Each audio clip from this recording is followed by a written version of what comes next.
Terrance, Gangsta Williams. Wow, I'm in the building. Man, glad to finally have you here. Yeah, finally, thank you. And I'm in the building, ready to get it. That's what it is. Capone. Yes, for sure. Let's just start with something that I just seen today. NBA Youngboy took a little shot at Birdman. He rapped, "Knew that Stunner never loved me, shoulda listened to Carter." Meaning, I'm assuming Lil Wayne. Right. What's your first thoughts? That's what Baby get. That's good for Baby because he's always jumping in people beef that's not signed to him. Like we've seen on numerous occasions when Youngboy get into somebody, he posts, "I'm rocking with you, I got your back." When Youngboy had the situation with Jay Prince, Stunner stepped in. When Youngboy was going to trial, going to court, Birdman was there for him. We know it's not a money issue because he's not signing cash money. So it have to be an issue where Youngboy may feel like, I don't have the love and support from you. You see what I'm saying? Yep. So for him to do something like that, I'm like, that's a disrespect. And then you got people posting it that's cool with Birdman just to get views. I'm like, man, every time you look out for somebody, same thing with Rick Ross, people always come and just slap you in the face. Yeah, I really didn't see that coming. I mean, they've been cool with each other for a really long time. Birdman was even in some of Youngboy's early videos. Right. Birdman has this thing where it seems like he's always falling out with people. I don't think that it's that he fall out. I think it's the people because he got a laid back demeanor. Now he do love money. And in that situation with Youngboy, we know Youngboy was signed to whoever he signed to, he's not signing cash money. So Birdman can't touch his money. So we know it's not about the money. Now, I would say this, Youngboy, you know, he popping, we know from here in jail for them pills. So he was getting high. He showed them all on the gram, him laying on the floor with the pills right there. We showed him getting high. So with that being said, everybody was one time he was high, he just felt some type of way and just went in and dissed him. Because he had sent the song to Academics and Academics went on and dropped it. I couldn't even really see a good reason for them to fall out. Like you said, it couldn't be really about money. I mean, Stunner didn't answer a couple phone calls. That's what it got to be that. But like I say, that song is old. He been recorded that. He sent it to Academics, like hold that in the cut, I guess. Like, man, you know what? I'm about to drop this now. I'm about to do some viral stuff. Yeah. Put the song out. Because I'm pretty sure Birdman and Youngboy be talking right now on the phone. They talk right now. I'm pretty sure they do. So for that to come out, I'm just trying to see now, is Youngboy how he gonna clean that up? So you think Youngboy will be calling over there to clean things up? Or maybe somebody from NBA will be? Not from his camp, but I believe he's gonna do it because they talk on just so man, what's up, man? Why you doing me like that? Come on, Fire. You know, I've been showing you love. I've always been there for you. Now I might have missed a phone call or two, or whatever the case may be, but I've been there for you. Your trial is more important. Remember how Brazy did that little rant? Ain't nobody here, y'all down bad, went in on people. You see what I'm saying? So, you know, when you got a situation like that, man, it's going to show you how you show a lot of love, but people always have hidden agendas. People already be jealous or you hating on you already, and then it all finally comes out. He said, should have listened to Carter. I mean, basically saying Lil Wayne warned me about you. Right. It's kind of crazy. Right. So, and I was like, boy, he used that was a gangster little metaphor. But the thing is, you been knew that was exist, and you still was riding the wave. You still was letting Stunner back you. You still was sitting next to this man on pictures and come out by me. You know what I'm saying? So, but like I said, I think now that he's sober and, you know, might got his senses going on, he might be mad that Act put that out. Well, YB is looking at 63 charges, a whole lot of time. I mean, and he's gotten so many chances, it's crazy. Not that I want him in jail. It's just all the stuff that he did, how you keep getting out, the people keep showing you love. And I've defended him plenty of times when people, man, you gotta be telling the right. No, they gonna give you a bond. And like when it was like, how you getting out? No, that was a state bond. But as soon as he got out, the Fed was waiting on him. Nah, come here, boy, bring it on over here now. So the pill charge is state, it's not federal. So that's how he got the bond. He got bailed out, but he didn't make it out. Like there are pictures where NBA Youngboy and Birdman sitting together, sitting side by side. There's a picture with the three of them on there with NBA, Birdman, and Jay Prince. So if this not loyal, then what is it? This man's jumping in your beef and stuff you got going, letting people know I'm rocking with you. But I think that them drugs affected him and he was in a boot one day just going in. But the crazy part about it though, he was saying he knew this doing because he sent it to somebody. Put this out. So now he in jail. He might have made the call, go ahead and drop it now. You know what I'm saying? This stuff crazy, man. All right, well, I figured we would just take it all the way back. Let's get it. Our first time working, might as well just get to know you, go through everything. Man, I know that there's been a lot of stuff that's been came out lately. So I just figured, we just kind of just start from there, man. For the people who might not know, can you let them know, where you're from and what it was like for you growing up? Born and raised in New Orleans, uptown area. I grew up in a single parent household. I'm the younger brother of Birdman and Slim, owners of Cash Money Records. I'm one of the founders of the Street Hot Boys, where Birdman would take that name and name the rap group who everybody knows as Lil Wayne, Turk, BG, Juvenile as the Hot Boys. I grew up in the neighborhood, in poverty, drugs, sex, money, killing. What are some of your early memories of New Orleans? Swimming, being on a swimming team, playing football at park ball at a young age, being in the band, marching band. I remember we used to have the fair. The Superdome would have a fair every year, the Coca-Cola fair. I got stabbed in the fair too. I almost lost my life in the fair. It just growing up in New Orleans with every Sunday, except for 2 months out the year, there's a second line. It's like a little parade, like a little Mardi Gras, so to speak. Not really Mardi Gras, but I'm trying to give people like a picture. It's like a band walking in the middle of the streets, celebrating. On Sunday, Sunday used to be boring in the neighborhoods, but we have that in New Orleans. And those are things I think about back in the days growing up, having fun. Okay, now, doing all that sounds pretty normal. But there was definitely another side to things. Yes. So how are you here in the band, but you're also in the streets? Of course, because, as I've gotten older, I couldn't be in the streets because we was at war, and you got the band in the middle of the street, and then you got your enemies in this crowd. You don't know where they at. You don't know who out there, because it's just hundreds of people walking in the middle of the street, all on the sidewalks, all over the place. You don't know who is who around, who looking, who lurking. You don't know. So you had to quit everything. Yeah, because you're a target. And back then, it didn't, like now, a lot of police are out. But back then, you didn't have all the police out. Back then, you was just on your own. You didn't have a police down the block. But you get killed right here, the police like a block or two down. So the person getting away with it. But I miss my city, though. You miss your cities, but so you haven't been back since you've been released from jail? Well, actually, when I first got out from prison, I went straight to New Orleans. So I slept there maybe a night. I think I slept all night. I stayed there like 2 days. And I relocated to Fort Worth, Texas.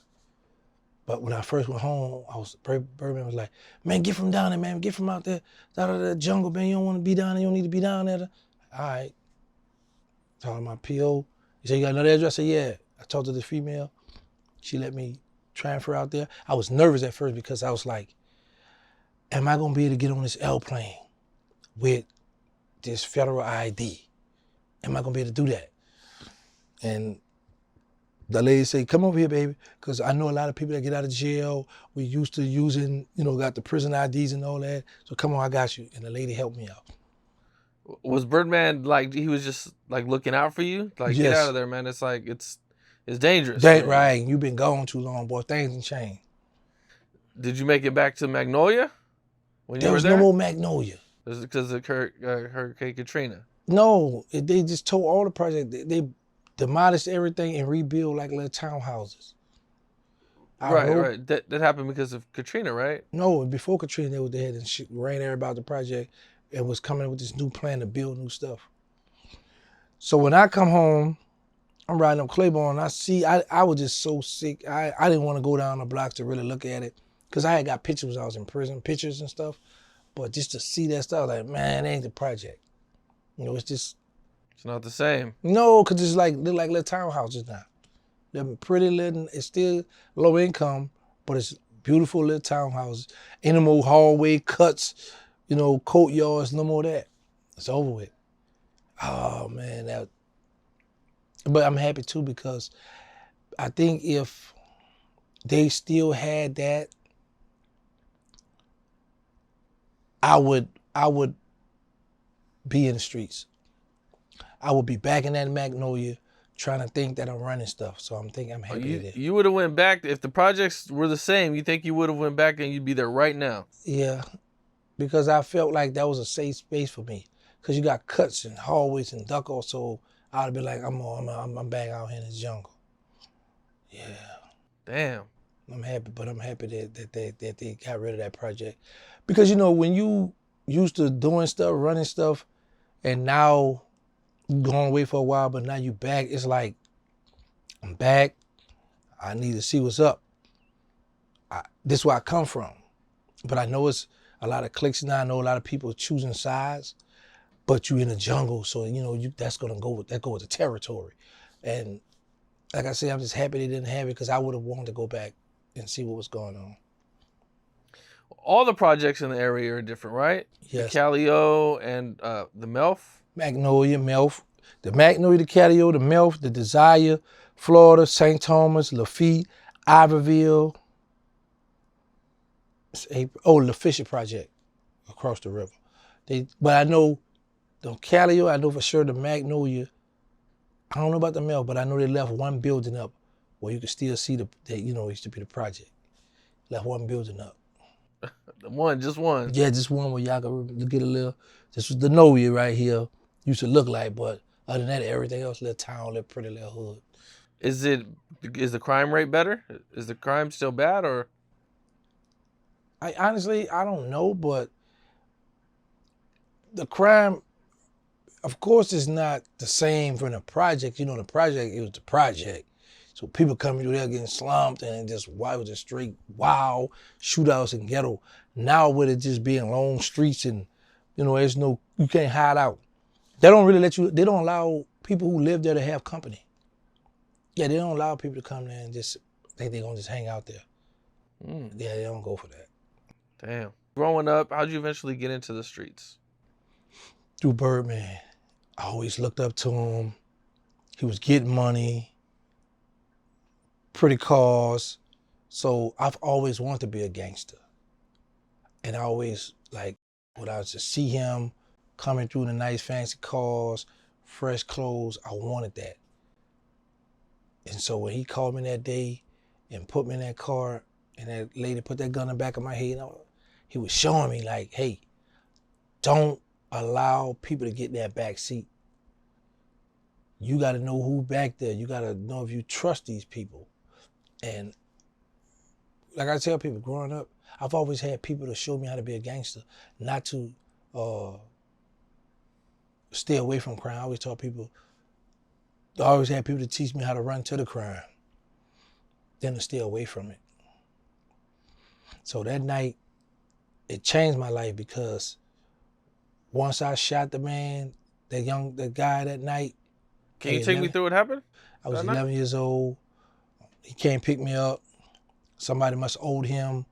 And After the girl, the female put the gun in the back of my head, we went riding. He was teaching me like, give me the school, the game. So once I calmed down that I was about to be killed in the car, because I know I hadn't done nothing. He said, "Lady, I want you to do something." He said, "You down? You ready?" I'm like, "Hey, what's up? I'm built for this. I'm ready for this." I'm 11 years old, talking, you young, you talk all that old gangster talk. And he brought me around by the guy and pointed him out. And I just walked up to him and shot him 3 times. Shot him in the head, his chest, and his back. And I ran straight home. You didn't run back to the car? No, I took off. I ran straight home. Because, now the adrenaline is going. And I'm like, I don't have time or who looking. I don't want to get back. And then I don't know. I wasn't thinking then, but now that I think about it too, I don't know if that lady in that back seat might would have whacked me, because I'm young. And so you never know. A person might feel like, oh, he young, he gonna go and tell somebody that I had him to do that. So I was just so excited and then a little spook at the same time. So I just took out and ran home. A few days later, he came back and got the gun. That's the one thing I learned. Now, you never get nobody your murder weapon. I didn't know back then. I was young. But I know now I would never, which I ain't into the streets like that, but you never know. When somebody collect that, now they holding your whole life in the palm of their hands, your freedom. You never know what a person will do when the time will come. Oh, I got something for you. I can solve this for you. And I got the weapon. Damn. And you gotta be careful. Did you stay to, when it went down, did you look at the person or what was your thoughts what was your thoughts during that time? And I got my first kill. And it's like, how they say when the sharks smell blood in their water, they come in. So it's like, I wanted more. I wanted to do it again. You wanted to do it again, even at 11? Yes, because I would later shoot a person again in 3 years after that. 3 years after that. Me and my friend was in the neighborhood. And we were selling weed at first, then he started wanting to sell crack. I was scared to sell that. I come around the corner, guy choking him and all that. I shot him, but I didn't kill him. But growing up in New Orleans, getting your hand on a gun, that was easy. Easy work. That wasn't hard. You never got questioned about it or anything? No, nobody never knew. I never spoke about that. Damn. Never spoke about that. So, so there was no way to question me if I never told none of my other brothers or nobody, nothing. I've always been the one to sit back and be quiet and watch everything. How are you related to Birdman? We have the same father. Okay. Different mothers? Yes, same father. What about Slim? Same. Him and Baby had the same father and mother, but all three of us had the same father. Okay. And you were closer to Birdman than Slim? Back then, yeah. Because Slim was more like how he is now. Laid back, call a shot, do it, but out, fall back. It's kind of hard to get to him. Whereas Baby the flamboyant, just like how they are in the music, that's how it was the streets. Same way. So at this point, you didn't really live in the Magnolia, no, right? No, we live in the neighborhood. We lived actually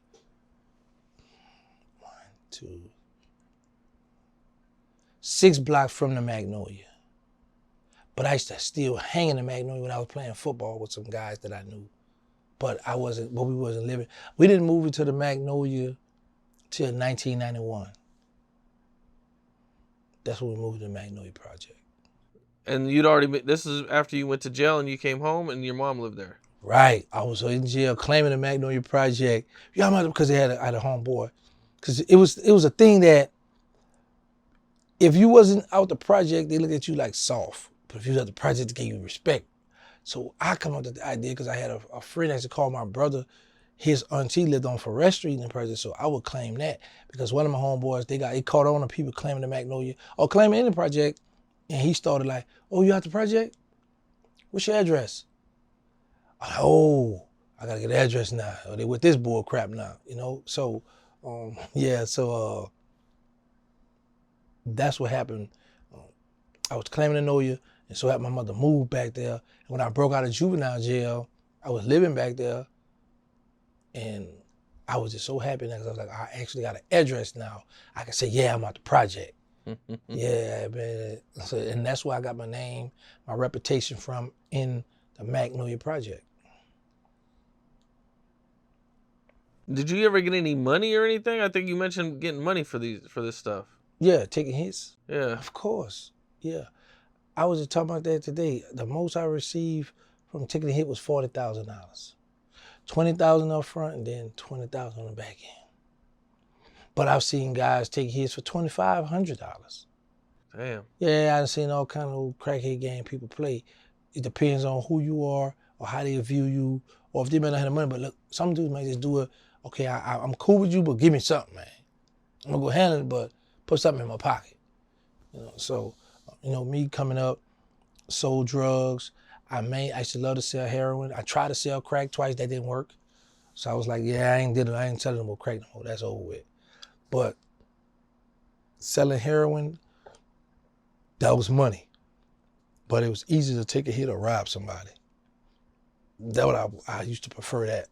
Now, from doing my research, at one point when you were a kid, Slim pulls up to you and he asks you to sign some papers. Mm-hmm. And you just do it. You don't even really know what the papers are. Can you talk about that? Yeah. Big bro pull up. It's a white guy in the car. Sign these papers. So now I realize that this guy here, later on, this is insurance man. So it's like, for people who know about hustling, if you got to connect it, you want to know where your family live or something.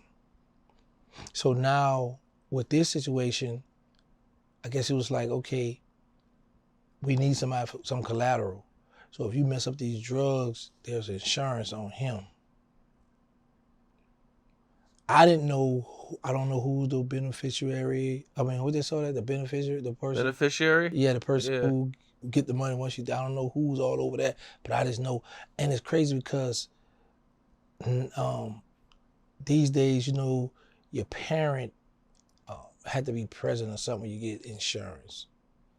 But I've had one of my children's mother to put me on insurance. Once I signed one of the birth certificates, they got my social security number, and they did it before I went to the Fed. So when I was in the Fed, they had it. I don't know if they still got it now, but I heard she had done it too. So you got people, it's a plenty crooked insurance companies.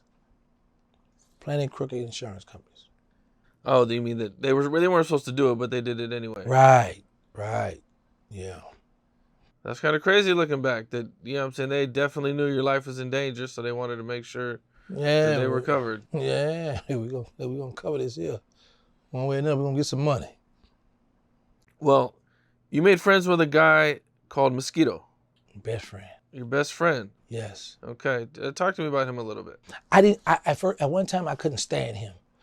He was one of them kids in the neighborhood that ride the bicycle, the BMX, and he pop a wheelie and he would ride blocks.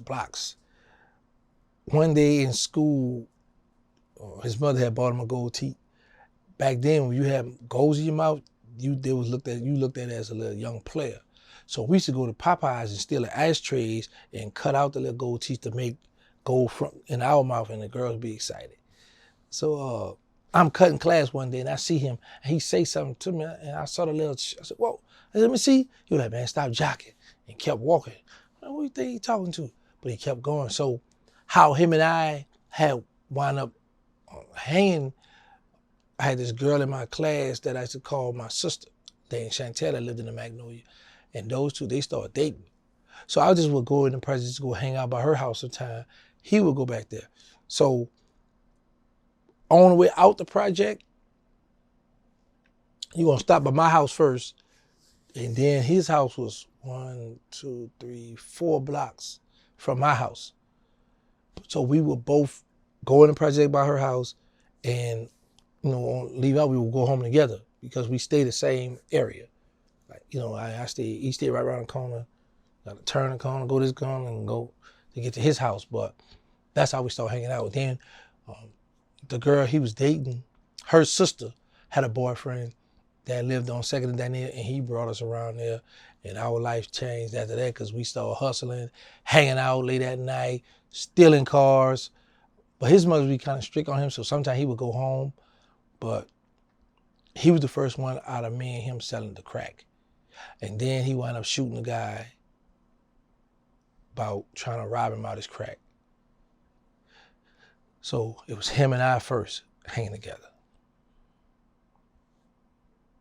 Now, at what point do you actually start taking hits? Are you young when you start doing this, or is this something that happens when you're older? We were young. My first one, well, actually, I didn't get paid for that. I had this broke out. That's when I broke out of juvenile jail, 91. Everyone reached giving me the Mac 11. And I go around, I hit the guy out. He ran in the hallway. And when I went to stand over him, this older lady come out, like, baby, don't kill him. No, please don't kill him. I looked at her, she was real beautiful. And I left him alone. I shot him in 91. Him and I finally talked in 2002 when I come home from federal prison. We finally talked because he thought that, like a lot of other people, thought I was gonna come home and be on the bull crap. But him and I talked and we, he said everything cool. I mean, I don't trust him, but just for him to want to reach out and talk. And then we had a middleman too. So my homeboy said, hey, old boy want to holler at you. He think, he want to let you know he ain't on no food and he ain't trying to. But I was like, man, how long ago that's been, man, I got bigger wells to fry. I'm not worried about that, but you still got to be cautious, because people might look at it like you focusing on this, they come this way to get you. Yeah, I mean, that's okay. It's a bit okay. So this one, he lived, this guy. Yes. Yeah, Okay. he made it. And you guys have a conversation. That's got to be kind of awkward, maybe a little bit, or kind of crazy. Like, damn, like he knows, No, because it's a guy I used to call my brother that used to work with him. And something like they work for the city, driving around cleaning up stuff. So he told the guy who's like a brother of mine who I grew up with, like, hey man, I want to holler at Gangsta, man. I don't want no problem. I want to, But like I say, he wasn't much on my mind because that happened in 91. I done been through a lot of stuff, after that. So for him to want to reach out and talk to me, I was like, all right, cool, what's up?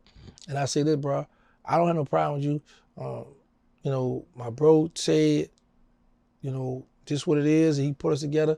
So I'm taking his word and we good. And like I say, I'm the one shot you, so of course I don't got time to be beefing with you. You know what I'm saying? So yeah, we cool, bro. I don't have no problem with you. Are you worried about people from the past coming looking for you? I always think about that. That's why I move around like I move around. See, I'm gonna think for me and the next man. So I'm gonna be the bigger man and say, you know what? I'm gonna get out your way. I'm gonna move here and let you have that. Because if you still running them streets, still wilding out, then I know there's gonna be some other young killers coming to get you. Because 9 times out of 10, you an old head and you think you can still run that block. Well, the youngsters out now, they running the block now and they itching for a body. So yeah, I always think about that because I've done a lot of dirt, but I don't hang out. I don't do too much that'll put me in harm's way. Put it like that. Yeah. Yeah, I hear that, man. I mean, you're older now. Do you think there's still dudes that are your age that are still on that type of time? Of course. One of my homeboys, I know 2 people. I know one of my homeboys on my project killed the guy who killed his father. I know another dude out the Calio project waited 15 years to kill a guy who killed his father. Waited for him to get out of jail, I take it? So I know personally how people will lay and wait. Okay, you harm one of my family members, now it's my turn to get you back.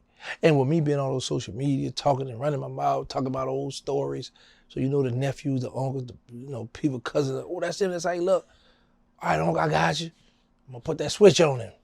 So I just stay out their way, bro. I stay out their way.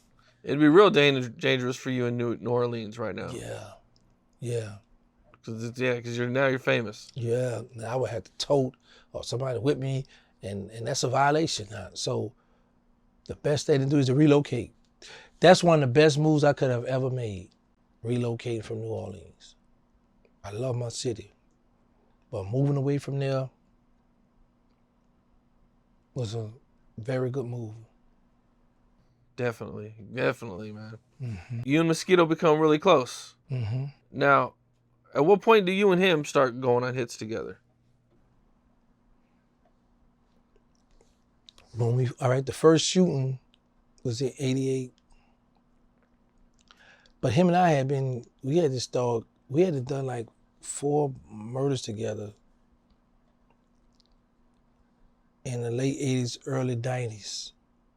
We had done about 4 or 5 murders together. Mosquito was young and wild. Mosquito was really the wild one. I was more the level head, cool, laid back. But he was man, come on, let's go. Look, I'm cool with old boy. I know him through my uncle. And like every time I look around, either it's his cousin. He had a lot of family members, but they wasn't really his family. You know, you got this person in the hood. But, oh, that's my cousin. Oh, yeah, that's my uncle. No, that's my people. They not really related to you. He had a lot of that. So every time I look around, oh, man, I got something for him. What's up? Man, old boy around the block or old boy across the avenue, man, they got a hit out on him, man. What's up? Let's go. All right, let's go. You know, so we were young, man, teenagers, real young. 38s. We had little 25s. What are the reasons that these guys are having hits put on them? Not me, but somebody might front a person drugs. And you know, the average person that get fronted maybe like 7 grams, 14 grams, something like that. 9 times out of 10, you're not gonna want to pay this person back because it's not enough money for you once you pay back what you owe. And I just use that for example, a little drug, but it'd be more drugs than that. It'd be a person might loan you something or a lot of times it be the principle behind somebody being disrespected and they feel like, oh, you gonna do it? All right, I got something for you. You wanna play? And, you know, I would say this, the average person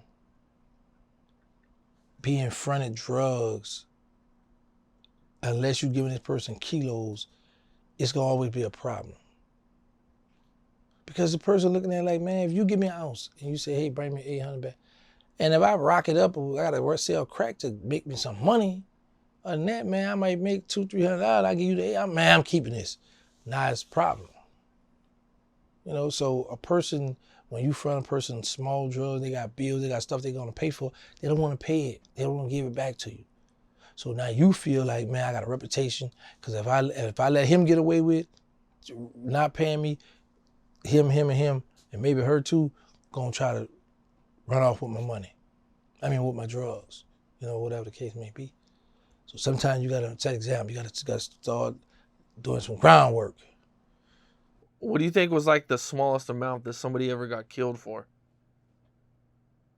Or even not just smallest amount, just smallest reason. Like I said, I know somebody who paid, and it's in court records. $2,000. It was $2,250 to kill somebody. My best friend Sterling got killed for stepping on somebody's toe, stepping on somebody's shoe, but he robbed the guy too and kicked him in the butt though. So the guy felt like he had to retaliate about that. I know a guy tried to rob a dude back in the days. When he got older, he killed him just for trying to humiliate him in the front of people. So you always got people that want to pull the trigger just to try to show people that I'll kill, I'm a bad, but don't bother me, leave me alone. So you had those situations, and there's always a lot of senseless murders, a lot of senseless killing going on in New Orleans. None of this stuff is really your personal beef though at this point, right? You know what? I want to say one person, the person I shot around a club,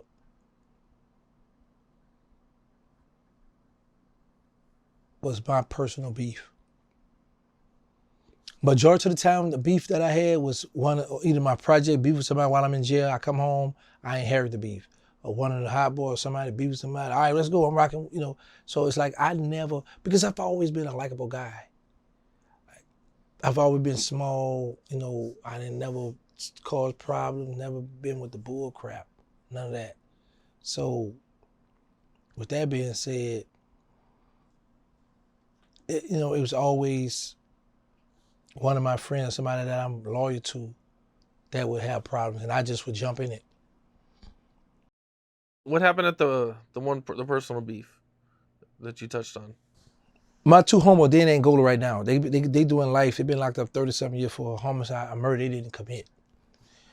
Mind you, my project, the Melvin Project, beefing with the 10th Ward. So the guy come to my project, I'm in jail at the time. They shoot his truck up. He get away. I don't know what's going on because I'm in juvenile jail. So when juvenile made a mistake, the juvenile jail prison made a mistake and released me, I'm hanging out around this club. And I got a guy, he come up and say, hey man, he said, don't look right now, but they got a dude on the corner right over there. He's telling everybody to get out the way, bro. He about to shoot you. I said, well, he said, but don't worry. I got a gun. I got a 45 and a small in my back. He got this little nylon white beater on. He turned around, he showed me the gun. I see the gun in his back, right? But he walk off and go across the street. So when I look, I know that there's no cars parked right here. Nobody's standing. I'm the only one standing right here. The guy is right across on this corner right here looking. So I'm like, man. And he kneeling down with the gun, chrome, pistol, looking at me. So I walk across the street to this club and I open the door. I look, I see this killer in there. I know. I said, I'll go ahead and give me his gun. Let me use his gun. I said, but then again, he might not want to give me his gun because he got other people out here or he got to protect himself. So by me making it over here by the crowd, I was like, I told my homie, go get the car. So I got the car and the guy let me just leave. I was like, oh. So I went and got my gun and came back. I came back and he was talking to us, yeah, man, I got no beef with you. I got beef with little gangster. And I just hung out the window and started hitting him. I hit him 10 times. The other guy, the male, hit him 4 times, but he still survived. That guy survived. Yeah, he came to court on me too. Came to court on you. I had a first degree murder, armed robbery, and I had attempted murder because of him. And what happened was he tried to rob a bank and got caught with the gun in the mask. So they offered my first co-defendant probation. So they dropped my attempted murder down to aggravated battery by shooting and gave me 10 years suspended sentence and 5-year probation. And that's how I got out. Were you juvenile or was this later? I was in juvenile. They got me from juvenile and brought me to the adult jail because of the murder and stuff. But after I beat the murder, after they dropped the murder and the armed robbery, I still had the attempt murder on me. And I just played guilty to that like about December, like about 11 months later. Because I didn't want to go back to juvenile jail either. So I said, I'm going to go down and take this time and become an adult where I ain't got to go back on juvenile compound. Because at least I'm have probation, I'm getting out of jail. So I took that route. Now, at one point, you guys formed the Hot Boys. Not the music, but the streets. How does that happen? We was in the house. See, the Hot Boys really come from, it was a bunch of us in a project. And we always dressed nice, jewelry, cars, girls. So people would come in the project looking for it, and my homegirls would probably be like, well, them some hot boys. And then, sometimes somebody might be shooting dice, or you might just be hanging out. And if I walk up, man, what's up, Capone? And you might be like, what's up? And then you walk off. Like, what's wrong with him? He acting weird. Whatever. So when you walk around people and then they just scatter, they just walk off, they don't want to be around you. Because either the police might pull up on you, either your enemy might come through spraying. I don't want him around me, man. He got a lot going on. So we in the house one day, and they were like, man, we need to come up with a name for our little group we be hanging out. So we was thinking, what about Bad Boy? Nah, what about the Blues Brother? Nah. I said, the Hot Boys. You're like, Hot Boys? I said, yeah, man, we the Hot Boys, man. We look good, we dress nice. Girls looking for us, police looking for us, enemies looking for us, we the Hot Boy. And it just stuck. I got the pepper and this on backwards. It was a Latin King had done this. I didn't know about Latin King. I had a handkerchief. It was all white with black and gold. It was a Latino, and he tattooed. He used to take we had the little markers that they sell on the commissary, the little black pens.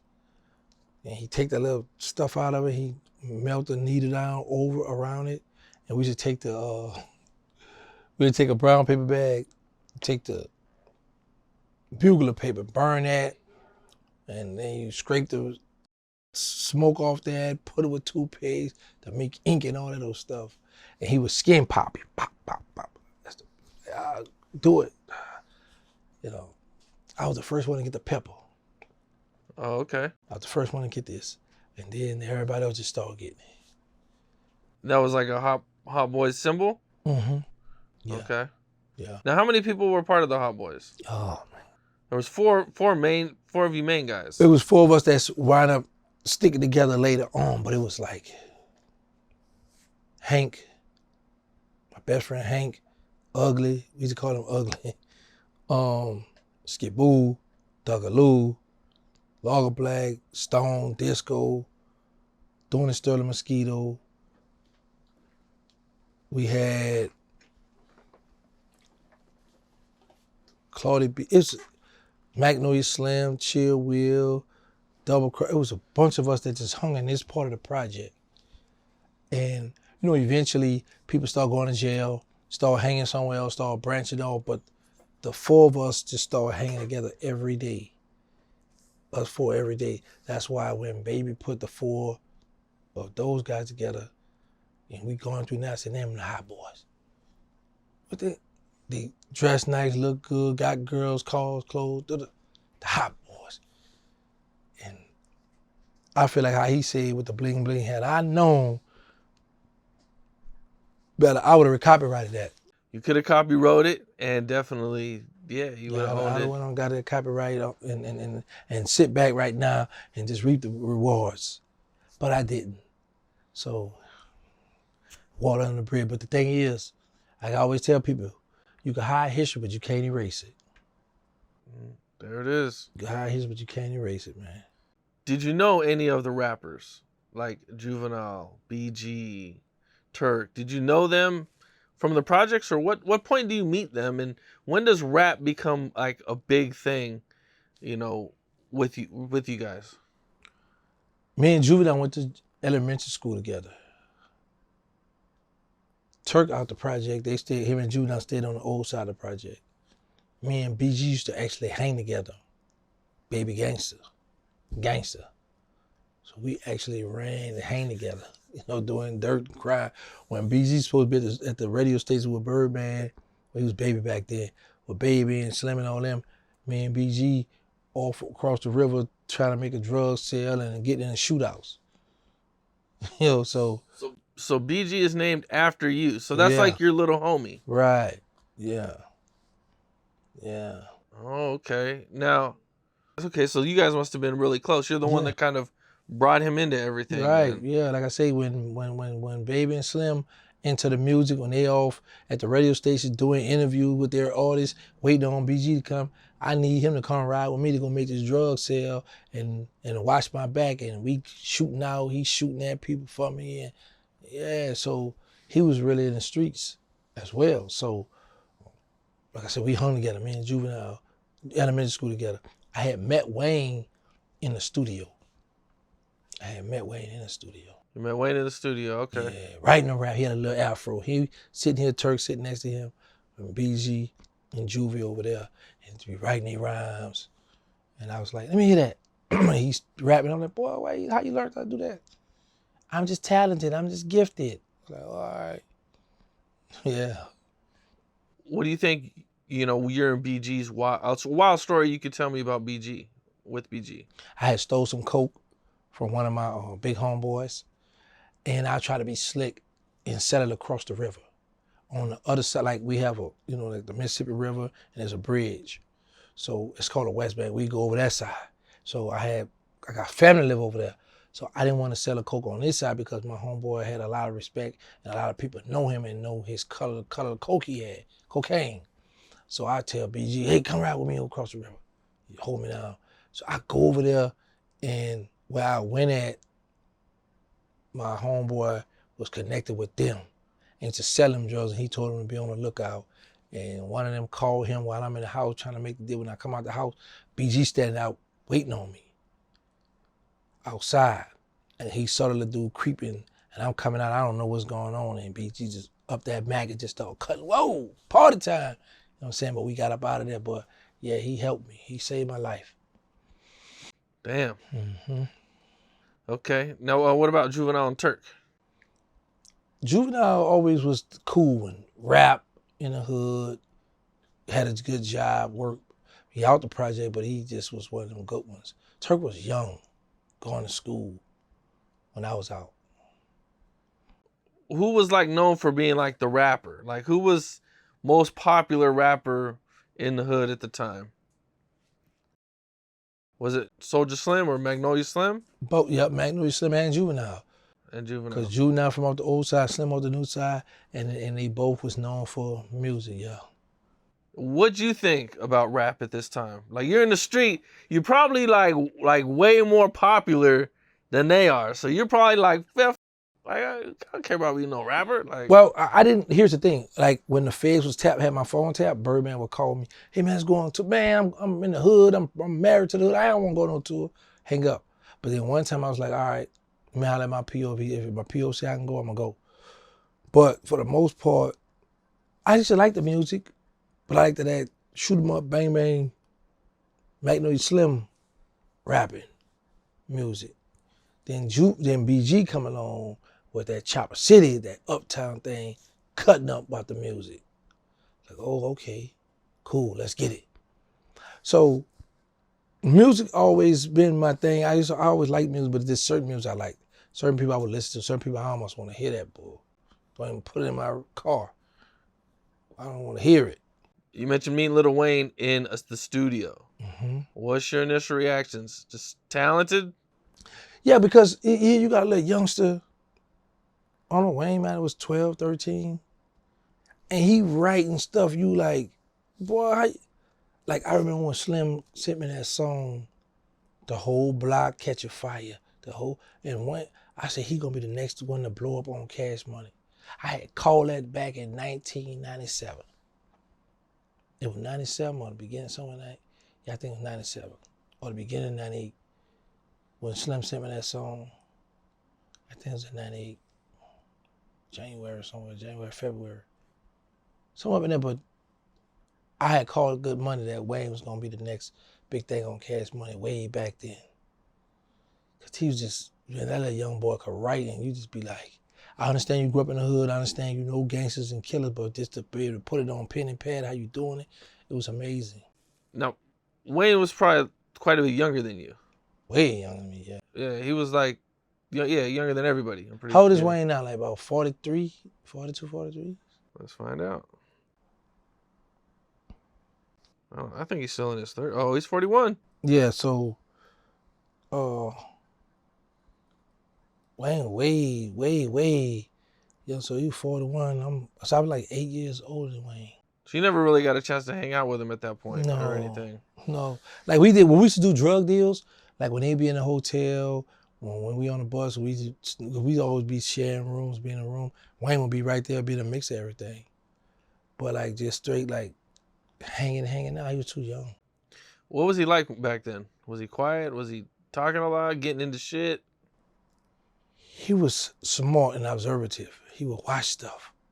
We'd be in a hotel, he just watching, just peeping out everything. Watching what's going on, taking in everything. Now, I remember seeing a story that when he was young, he shot himself. Mm-hmm. Were you guys already friends at that time, or did you hear about that story? No, I didn't know Wayne then.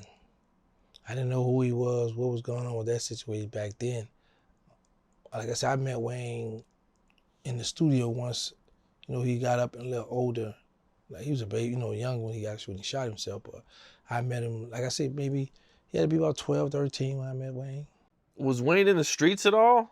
Or was he more focused on the music? Wayne was more focused on the music coming up. Now, once we went to jail, you get a little older now, I'm doing this, what's happening? I'm out here, But when we was out, he was a little boy. I remember calling home one day, and he had that blue Lexus, two-door coupe Lexus. I said, what you doing, boy? Oh, I'm in the car with my girlfriend. I said, what you was doing with your girlfriend? You know. Boy, you weren't having sex. When I was out there, he'd say, things changed. I was like, oh, all right. Yo, he always been a little smart dude, bro. We's always been smart, man. Yeah. Have you guys talked since you've been home at all? No. Yeah. Let me tell you what's crazy. Wayne just performed at the Fairfield Park in Dallas. They kept pushing it back due to the weather, whatever. He was set to perform at 10 o'clock that night. So this female texts me, hey, you want to go get something to eat? I'm like, Wayne coming in at 10. Right now it's about 6. I don't got time to wait on Wayne. And another thing, it's nighttime. Wayne might not want to be bothered with me. I might not be able to get me no footage. And I'm on my way. So I left. Yeah, I left. Damn. Yeah, I might have would have had a chance to hide it over easy, but I was impatient and I was like, maybe next time, another time. Well, I seen you talking about, when you were doing some of these hits, you felt like you were getting played. Mm-hmm. Maybe some of them you weren't getting paid for them, or you were just kind of being used. Yes. Can you elaborate on that a little bit? Yeah, you want to do stuff to be down, show the homies like, yeah, I'm with this, I'll do something. But then on the other hand, you be like, all right, you dress nice, you looking good, fresh car, a lot of money. I just took somebody's life from you. Why I don't have the money? Why I'm doing all the dirty work and you reaping all the benefits? Yeah, like I say, I want to do it because I want to show I'm down. I want to show I could do this, I'll do this for you. But sometimes, you have that thing like, man, what's up? Then you be like, I don't want to take it all. I want to keep, working and keep getting jobs done. But at some point you be like, man, listen, enough is enough. Why I'm not getting paid, bro? What's going on? And that's one of them situations I had with, some of my guys. And I would have to, it's been time where homies might be like, man, they got something going on. Or, oh boy, they got a hit out on him. But I got you, bro. It's 10. It might be 15 or 20, but him saying 10, so it's like he the middleman. So I don't know who the person is that got the hit, because people love to play these kind of games. Man, oh boy, I don't want you to know who he is. He don't reveal himself, but you gonna go through me. So now if I gotta go through you, I don't know how much the ticket really is. So I'm going through you. So you gonna put your little spin on it. You might be 20, man, because they probably might want this person gone bad. Man, Aaron, give me 20. Look, boy, it's 10, right? What's that? Man, give me. Then, crazy part about it, you done cuffed 10, and now you saying you only got 10, then you gonna be talking about, man, give me about 2 off that, man, for putting the play together. But they got all kind of games. Man, I'm happy I don't live that life no more, man. They got all kind of games they play, man. Damn. I guess there was a situation between Birdman and Sterling. Oh. Where they weren't getting along, or something happened? No. 93. I just come home.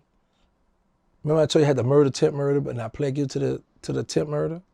That's in 93. I come home. They came, got me from juvenile jail in 92, pled guilty. Come home 93. Sterling and Dooney was already home. Then Mosquito came home. So now this time, baby Birdman leaving the streets alone to focus on strictly cash money. But he still got bricks, kilos. So he called himself coming through, giving all us a kilo, talking about bring him 17 back. So we like, I'm cool with it because this bro and he looking out. Sterling looking at it like, man, I'm about to jack him. So I caught the vibe and I looked at Sterling and Birdman had Prime with him. Prime used to be a police officer, but he was a gangster, a shooter. So I'm looking at Sterling like, man, don't do it. Please don't do that. Sterling read it up because you got to think about it. If Bird coming and giving all us a kilo apiece, he got more in that car. I'm like, nah, don't do that. Don't do it. So he ain't do it, but he wanted to. And Birdman caught the vibe. He knew. Because he summoned me to come over to the bar, Gladys Bar. And he asked, if I wanted you to kill Sterling, would you do it? I said, yeah. Because you gotta keep in mind, I see prime time posted up right here by the door. So if I give you any answer wrong, they could take my life in there. Yeah, I'll do that for you, bro. I got you. And that's what I did. Damn, that's a horrible situation. That's like Sterling at this point, right? Is your best friend or one of your best friends? Right. You know, Birdman's your brother. Yeah, but I'm more brothers with Sterling than him. Because me and Sterling hanging together every day doing our dirt together.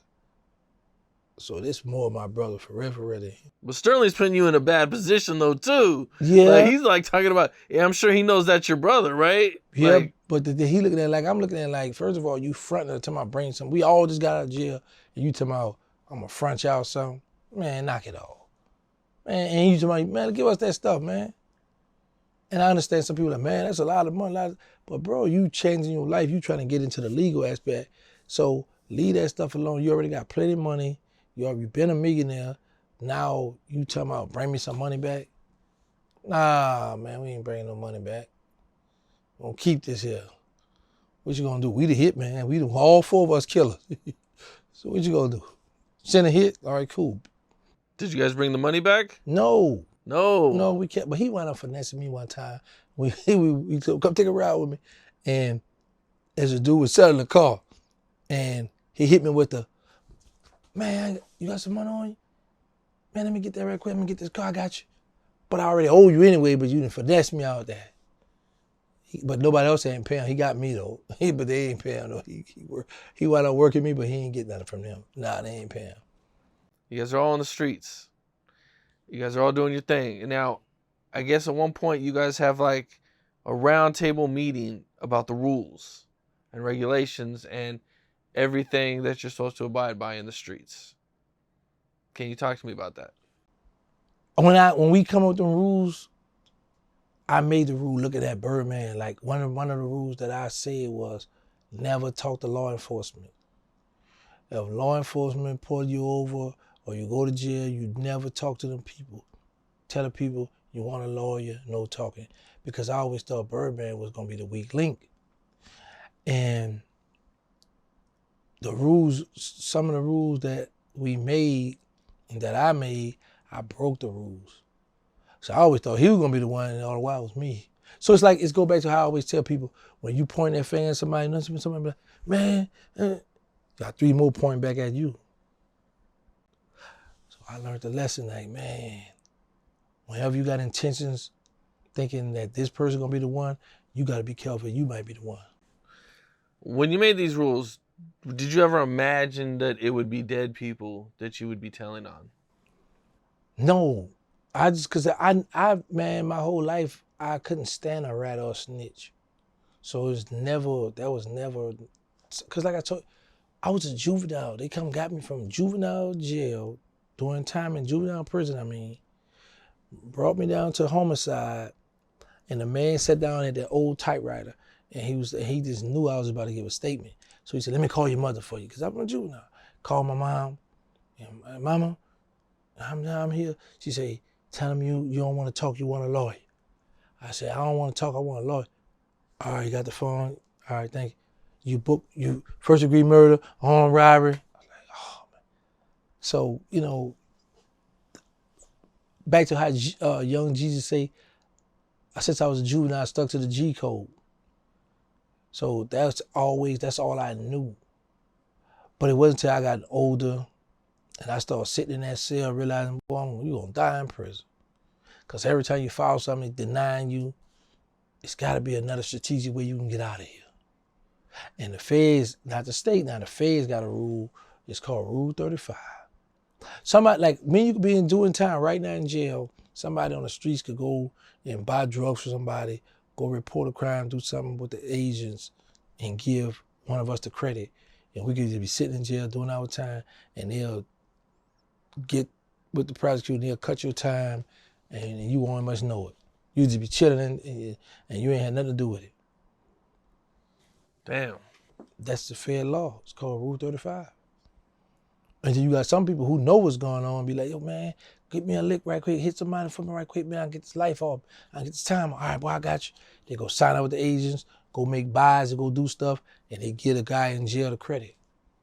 That's a federal law called Rule 35. Damn. Okay. So this meeting, what other rules are discussed during this meeting? That's the main No ones. killing children, no killing innocent people, no stealing, don't kill one another. Them ones I really remember. It was more than that, though, because everybody was throwing stuff out. Yeah, well, we ain't gonna be able to do this. You can't do this. You gotta show love. You can't be lying. And another one, we with the hot boys too. We had, if I bring a female in the neighborhood, I don't care if she a freak or not. If somebody see and like her, they go, man, what's up, man? Is get how you live? So if I say yes, get how you live, then you can go at her. But if I bring in the hood, even though she a freak, and you be like, get how you live, like, nah, I ain't. They not gonna violate that. So we had a thing, we never gonna fall out about a female. We never had an argument that got into it behind a female. Because there was too many women, too much vagina out there. You got crackheads out there if you wanna hump something. Okay. For real. Now, being that you guys didn't really think about telling on the dead when you made these rules, do you feel like you broke the rules, or do you feel like it was justified breaking the rules? Nah, I broke the rules. You broke the rules. Because let me say this. Yes, I'm in this room, and BG and the other guy, they pulled it up. They made a video, oh, you tell it on the day, they got the paperwork right. But the thing is, you in this room allegedly telling on the dead, but how we know that? Because it's just you and that agent in the room. How we don't know you were told some more stuff? Because when you snitch on a lot of people or tell stuff, they seal it. And they might not come out with the evidence or come out with, your statement of certain stuff until somebody else confirmed that. And now they're like, okay, we got here, he said, now he said, okay, let's put him on investigation. So how we know that's all you said? And the average person in the streets in the hood, they gonna be, man, nah, you told them people more than, man, you right, you been telling them, you been told all kind of other stuff, man. You know what I'm saying? So, yeah, I always tell people, man, when you sit in them interrogating rooms and talk, you violate. People tell people, I don't want to talk, I want a lawyer. Bring me to the cell. Let me get my phone call. And that's why I don't give a lot of pushback on it, because I be like, I look at it, I don't look at it in the tunnel, I look at it if I was in the streets and somebody else did it, I'm looking at it like, man, so bro, you saying you did it, but bro, how I know that, bro? What the proof so I don't get into arguing with them or try to prove to them certain stuff. It is what it is. I guess one night you were out with Magnolia Slim, or Soulja Slim, more popularly known as, and I guess it was his first show, and you guys had something went down that night? Yeah. We Treme Center. I want to say it was Christmas. And this guy jumps on the stage, caught himself dissing him. We got half of the Magnolia in here. Boy, how you gonna diss our rapper? Boo, get the F off the stage. So we grind him up, got him off the stage. But we had another homeboy then let somebody punch him in the face. So we don't notice, but this guys at the other project saw it and told her, like, man, y'all rocking with him, y'all about to help him. He let dude punch him in the face, because he had told us he got jumped. Like 2 guys had double team on him. But all the while he was lying to us. It was just a one-on-one fight. He was lying to us, man. So we give him the gun, like, man, you gotta handle that. You hanging with us, we deep in here, we got respect. And this man that hit you in the face, you ain't gonna do that. So he killed him. Damn. What was Soulja Slim like? Cool, late, like to crack jokes, have fun, tall youngster. Always want to have fun and crack jokes. I used to go in my mother, like when my brother was in jail, he had a Park Avenue. And my mother had the keys in her bedroom. I would sneak in the bedroom, grab the keys, go to the car, put the key in there, turn it, and then Magnolia Slim, Dougaloo, Skip Boo, bunch of the homies, we'll get Lago Black, all this, and we'll push the car up the street. And then about 10 deep, get in there and start up and go downtown to the club. Slim was a teenager, he was young in an adult club. Hanging out in that thing, man. Club rumors. So you actually like rolled with Magnolia Slim. He was like, one of your close friends. Google Potter Bag. He rap about me in his song. just kicking a quarter shot. Mila, Gangsta, Eric and Black. He talk about Black and Mo and Eric Maurice, the two gangsters that I looked up to. He put out names in the song. He was the first rapper to put my name in a song on Powder Bag. Then he come back and put my name in another song. I think it's from Ball and Chill. That was called, Giggity took Life Plus 20 without making a sound. But he was the first rapper to put my name in a song. Then BG. Then it was a domino effect. Who all put you in songs? BG, Magnolia Slim, Soulja Slim, BG, Birdman, Juvenile, UNLV, Lil Wayne, this guy named Crazy from downtown. That's the 7 that's so far that I know. You never wanted to be a rapper yourself? You never tried to rap? No, I ain't busting no raps. I used to bust the caps. Nah, I don't want to do no rapping. I couldn't. I just didn't have the flow, the style for that. I want to be one now though. Now you want to be a rapper? Yeah, I want to be one now. Yeah. So for people who don't know, what's Third Ward? It's our hood. Like in New Orleans, we have wards. I'm from the third. I'm born and raised in the 17th ward. Then I moved to the third ward. Third ward consists of we got 3 projects. We the only ward, the third ward with 3 projects, the Melf and the Callio. The 10th ward got the St. Thomas project. The 4th ward have the Iberville. 6th ward got the Lafitte. Then you got the 7th ward got the St. Bernard.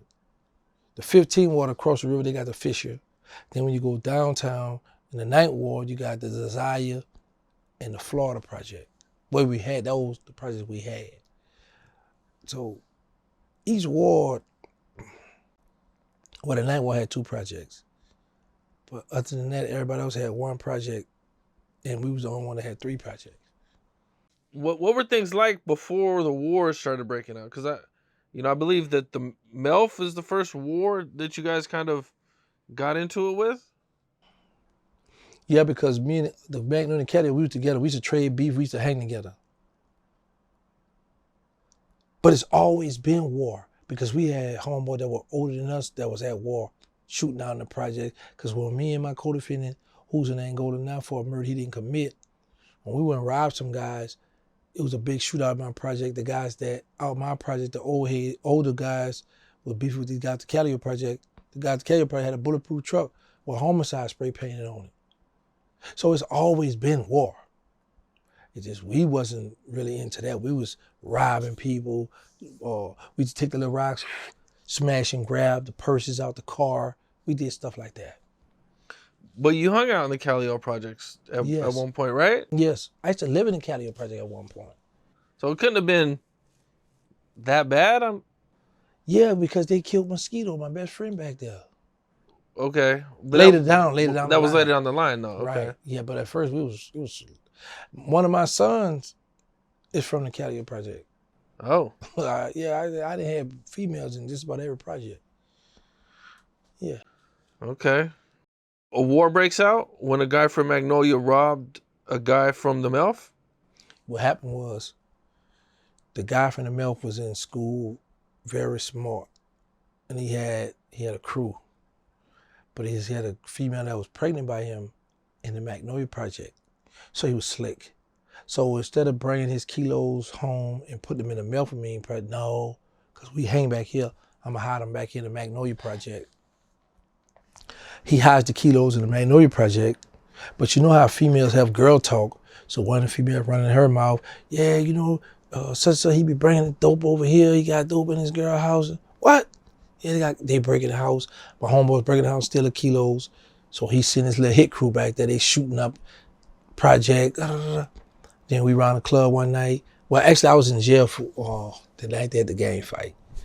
They had a big gang fight around the Melphamine at Club Detour. The Gotti boys and the Hot boys out there rumbling. Matter of fact, I talk to the Gotti boys to this day. Oh, okay. Good hustling dudes, stand-up dudes, some real gangsters as well, but we just was beefing with them. So how did you know, like, there's a war now? What was the... Because they came back in my project shooting first, behind they dope. behind these drugs. And then when we around the club, I keep saying we, I was in jail for that gang fight. But when doing this story, Mesquite, they all out. So when they around the club, the guys at the Magnolia get into a fight with them. Everybody fights. So it's like, what I was in our city, once we have a fight, it's on now. I'm trying to kill you now. It's a war now. But they already was coming back there shooting behind their drugs, man, missing anyway.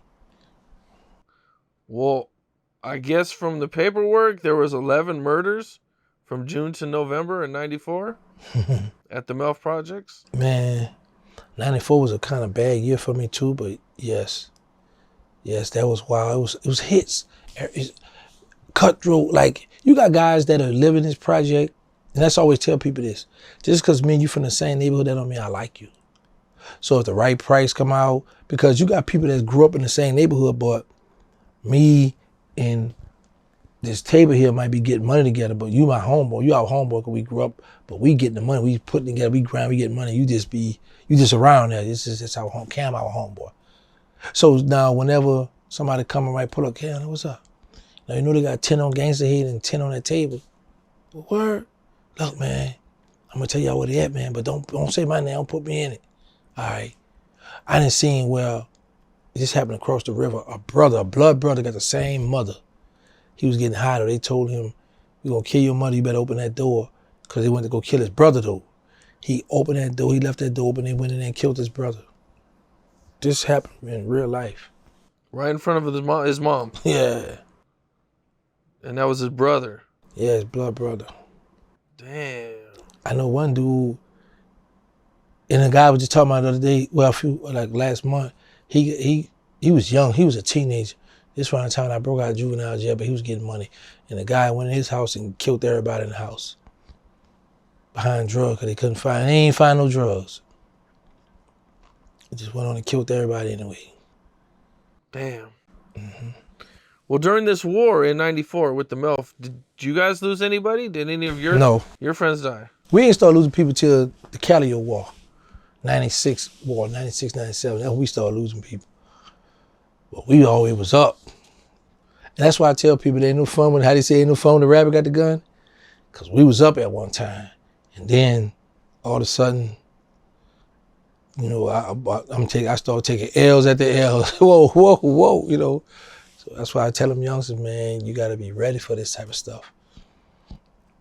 I seen you talk about a situation where you killed somebody that had a hit on you. Mm-hmm. I got a female across the river that I'm real tight with. Her mother loved me. She's cool with a girl that deals with the guy who got the hit out on me. So you know we gonna always have girl talk. So one thing about the females, if you wanna know something, just get cool with a girl in your hood. She gonna come and bring you all the gossip. And that was one of them things where because I've always been respectful. The female I knew, she had an 11-month-old daughter. Her daughter father had just got kidnapped and killed. So I had come in and stepped in and used to take care of the girl. I would must ask her for sex. I used to just take care of her daughter. And so I won her and her mother over. So when the hit was coming down from her friend, boyfriend, she told me. And she let me know at the time he was gonna be coming around. So it's better to eliminate the problem before, you know, it become a big problem. Why'd you have the hit out on you? Robbing. And here's the thing. Sometimes a person will get robbed, and I really don't do it. It wasn't me, but people have a tendency of blaming me. Oh, that was Gangsta. Gangsta did it.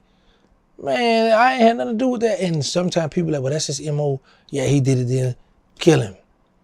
Or get him over here, set him up, let me holler, you know, or I need to get my money back from him. But sometimes I really wasn't the one that did that. But it was to a point sometime in New Orleans, if somebody gave you a charge, we had so much pride that we would be like, man, well, yeah, I did it, what's up? No, you ain't do that. Plenty of people take a charge for a crime they didn't do, man. But because of their ego and they want to look soft instead of, nah, bro, it wasn't me, bro, I ain't there. Once a person get in that charge, and now the people looking like they want to attack, and now you mad, like, oh, you trying to see me? All right, well, yeah, I did it, now what you gonna do about it? And you really didn't do that. So how'd you end up running into this guy? I told you the girl set him up for me. She told me her friends to come by her house, so he to go pick her up. So she just let me know, look, he coming around, he gonna be around here tonight. So I was already across the river, right around the corner. And he pull up, and I pull up right on the side of him. Let him have it. Yeah. How does the girl feel? Or, you know what I'm saying? Do you think the girl has remorse for this? Or No, ain't no remorse coming up where I come from. They might got it now, but back then, females chose sides. This my man who I'm with, and this one I'm rocking with. A penis and a vagina is two powerful elements, Cam. You know, a woman gonna do whatever she need to do to please that man. A woman, that's just what it is, man. The women to turn on their mother, their brother, father for that penis. now at one point you're in the streets and you get stabbed in the chest. That wasn't the streets. What happened was, remember you asked me about what memories I have, and I said in the dome, in the Superdome, where the Saints played, we used to have the fair, the Coca-Cola fair. Okay. It was when we was beefing with the MILF, we go around this club called 2001 on Drive Street. So my homeboy Disco parked down the block on the dark side street from the club. So happened his brother Killer Stone come around the club. Disco had to went to his car to leave, and it was hot waiting on him. He just up and started hitting. But he was able to run and jump in the truck with his brother, and his brother brought him to the hospital. So we got word who it was, and we saw the guys.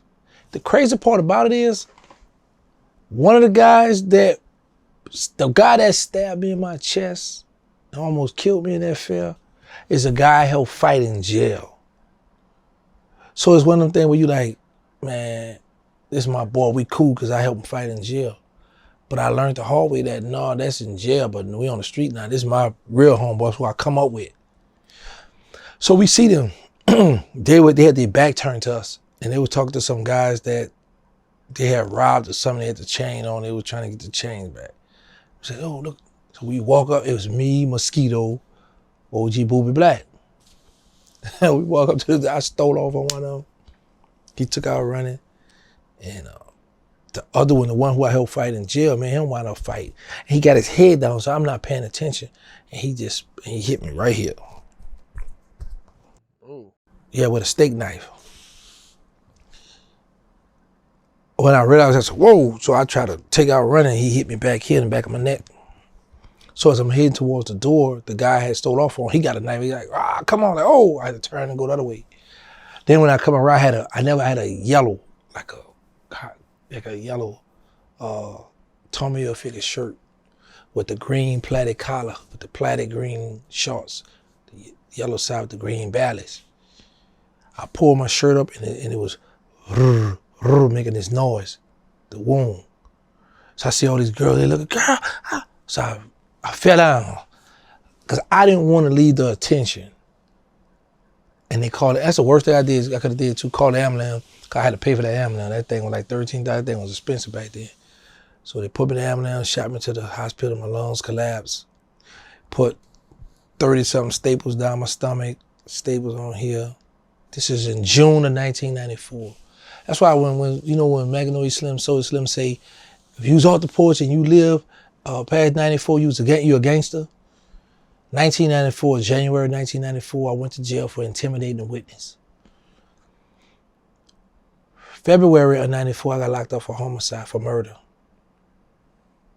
February, March. I got out in May. June, I got stabbed, the story I just told you. July, I got shot up in the Magnolia Project. Left me with a colostomy bag and a urine tube. August, I go back to jail for murder. September, October.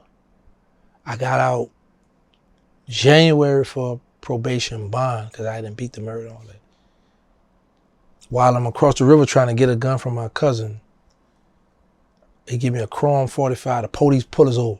I said, man, run. He said, no, go down some more. I said, man, you gotta pull over. The police find a gun. I go to jail across the river. Now, mind you, I'm out on probation bond. Go to jail over here for a gun. I sat for like 4 or 5 days, something like that. They released me. They released my other cousin. I go to court in February of 95. The judge said, listen, you keep getting in too much trouble. I'm gonna lock you up. Sign this paper, come back and turn yourself in tomorrow. I'm about to revoke your probation. Jan, I gotta go to surgery. Don't worry, I'll make sure you're gonna get surgery in jail.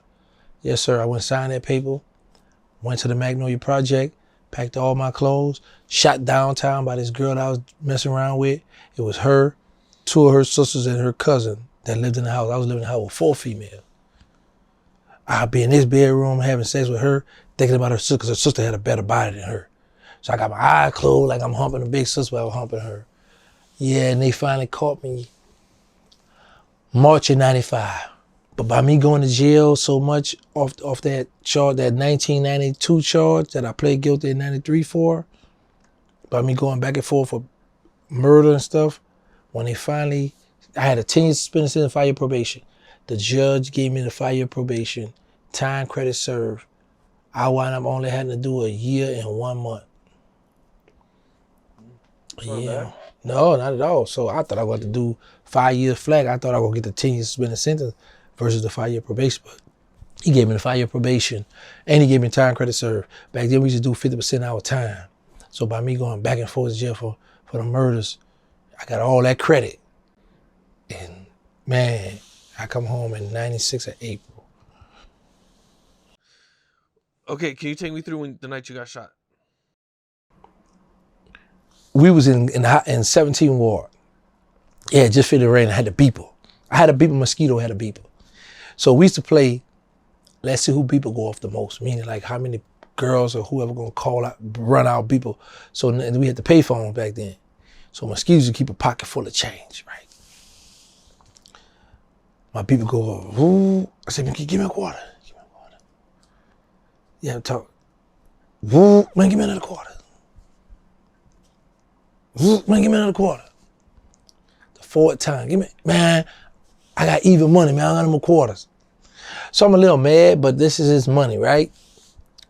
I want to go in Kenner in this dump. It was called a dump where these little females, we knew there were some little freaks. I wanted to go out there by them. Some of the fellas don't want to go out by them because they don't have no girls. So usually, like, you know, when you got dudes that have certain females in the area and you be like, man, I ain't about to go out there. I ain't got nothing out there. I ain't gonna be able to find nothing. So I was outvoted because Mosquito was in his girl's station wagon and Disco had his car. So we all was all in 2 cars. So I got outvoted. They want to go back to the Magnolia Project. We go on Magnolia, 60 Magnolia, the ice cream truck pull up. One of my homies, she's deceased now, she pull up. The ice cream said, Mosquito, give me a quarter. He gave her a quarter. Look, I said, how you gonna give her a quarter? You ain't gonna give it to me?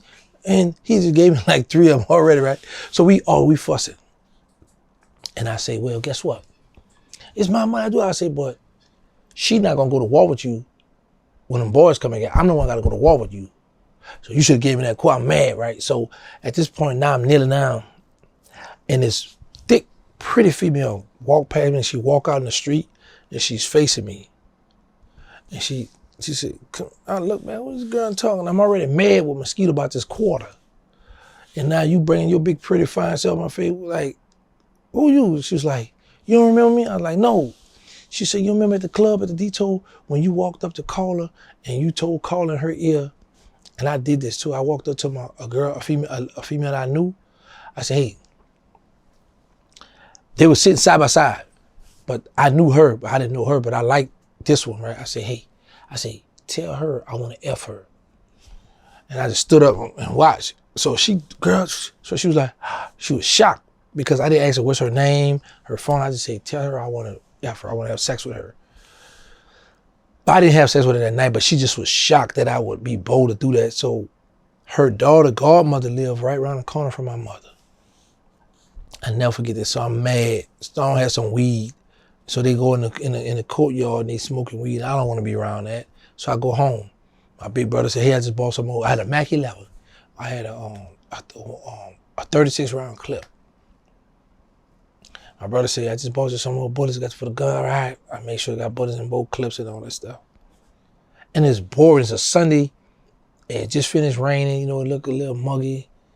I said, oh, girl around the corner. I said, I'm gonna play like I gotta go to the store.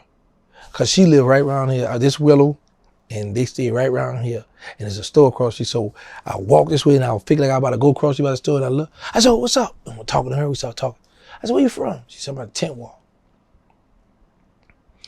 I said, I'm gonna come back to the house. She said, oh, you can't come back there. I said, what you mean I can't? That boy around and you shot around the club? So, yeah, she said, that's my baby daddy. And I don't want them to say I set you up. I said, all right. I said, how y'all get home? Catch the bus. What bus y'all catch? Louisiana. So we on Washington Avenue. So we on this Washington Avenue, this long right from here to here, all up here, this Washington Avenue. I lived on Willow Street right here. So her and I started right here talking. I'm looking down this way towards Claiborne Avenue where the bus gonna come from. So I get the bright idea. I say, hey, let's walk to Washington and Magnolia.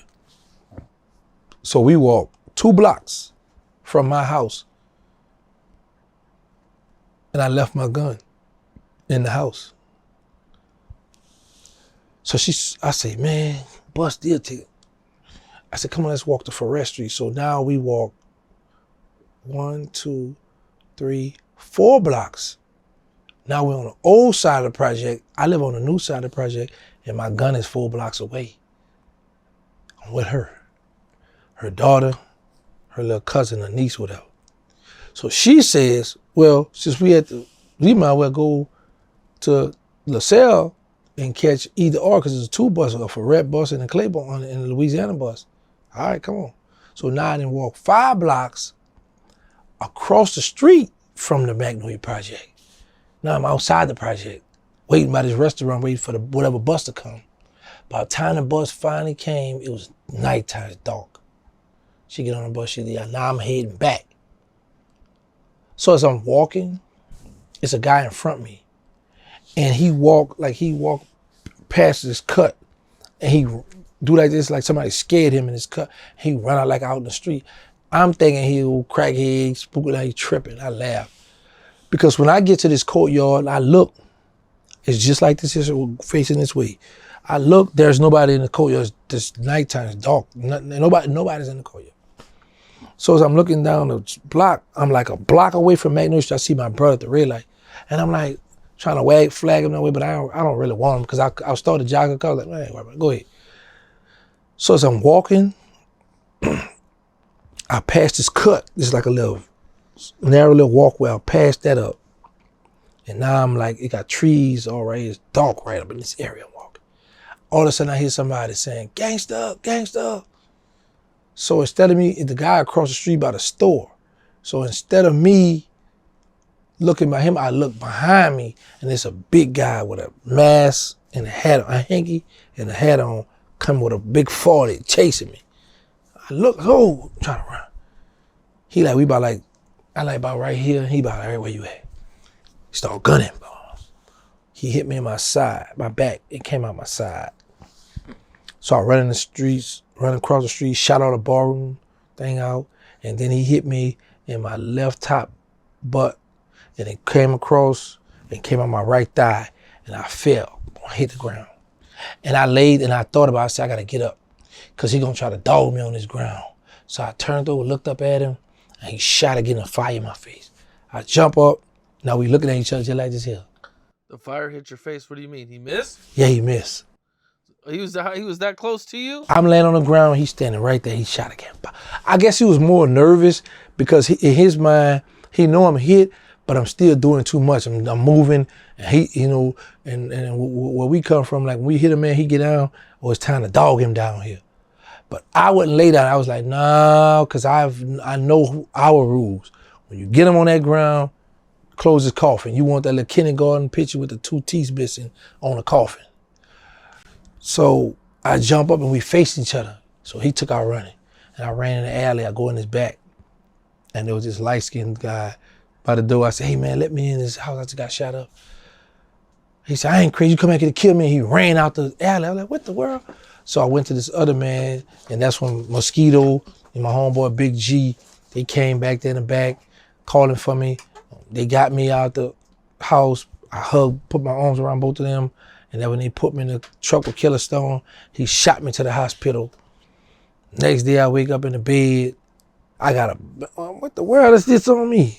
And the thing just passing gas, and Duffel Cake just can't stop it. He just be running. Yo, me and OG Booby Black had one, cause he had got shot up right after that. And we used to be in the club, man, and these girls would walk by, think they all high, so Diddy, you know, and we would just let that bag out. That stuff stink, man. And we would point at them. Oh, it was them with point. And they'd get embarrassed, and they would run off. But man, yo, that bag wasn't that nice, man. How long did it take you to recover? I had my colostomy bag on for a year and 11 months. But the reason why I had it on that long, because I was in jail, going back and forth to jail. So they never, every time they schedule an appointment for me to go to surgery, I miss it. So it wasn't until I finally got out in 96, because I got hit up in 94. Finally, when I got out in 96, they reversed it. So I had to sit on the toilet for a year and 11 months. Everything in the bag. Damn. Yeah, for a year and 11 months. That's crazy. Yeah.